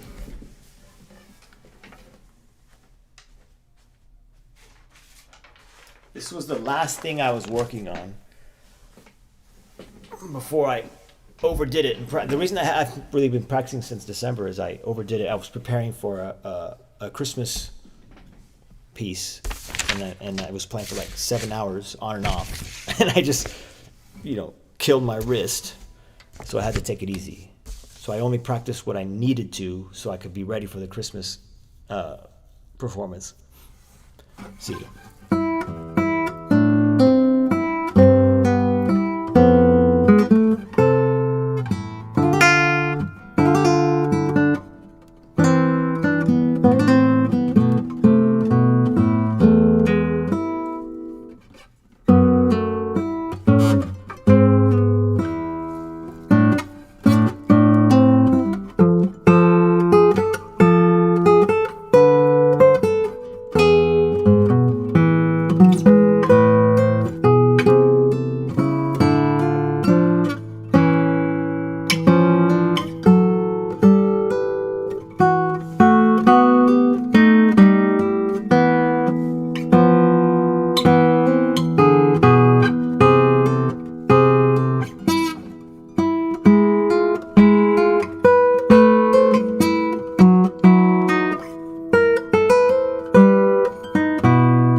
This is the hardest part.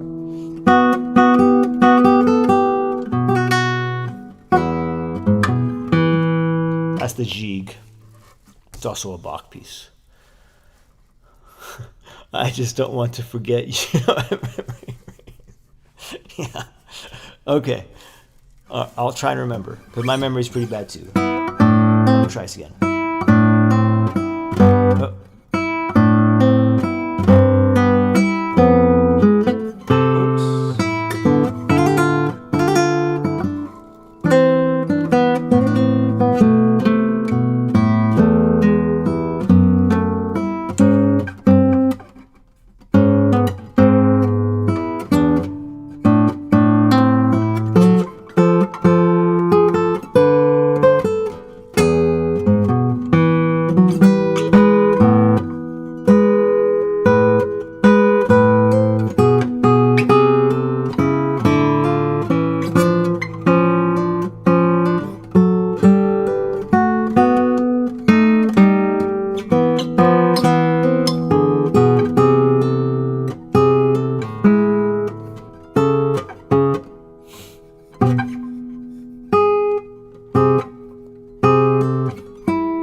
A lot of notes, man. I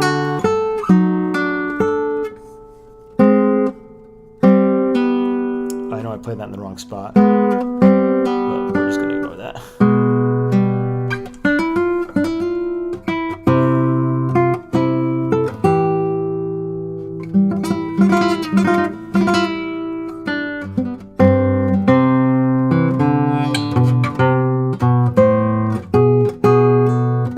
I'm gonna stop there.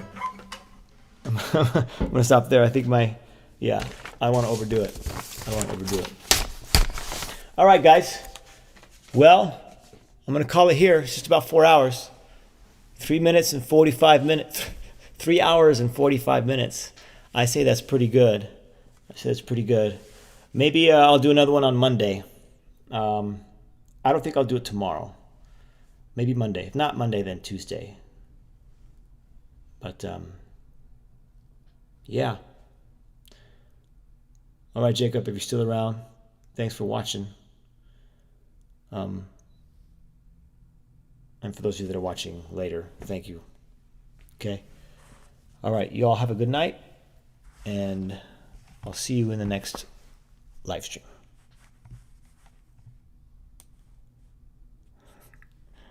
Take it easy, man.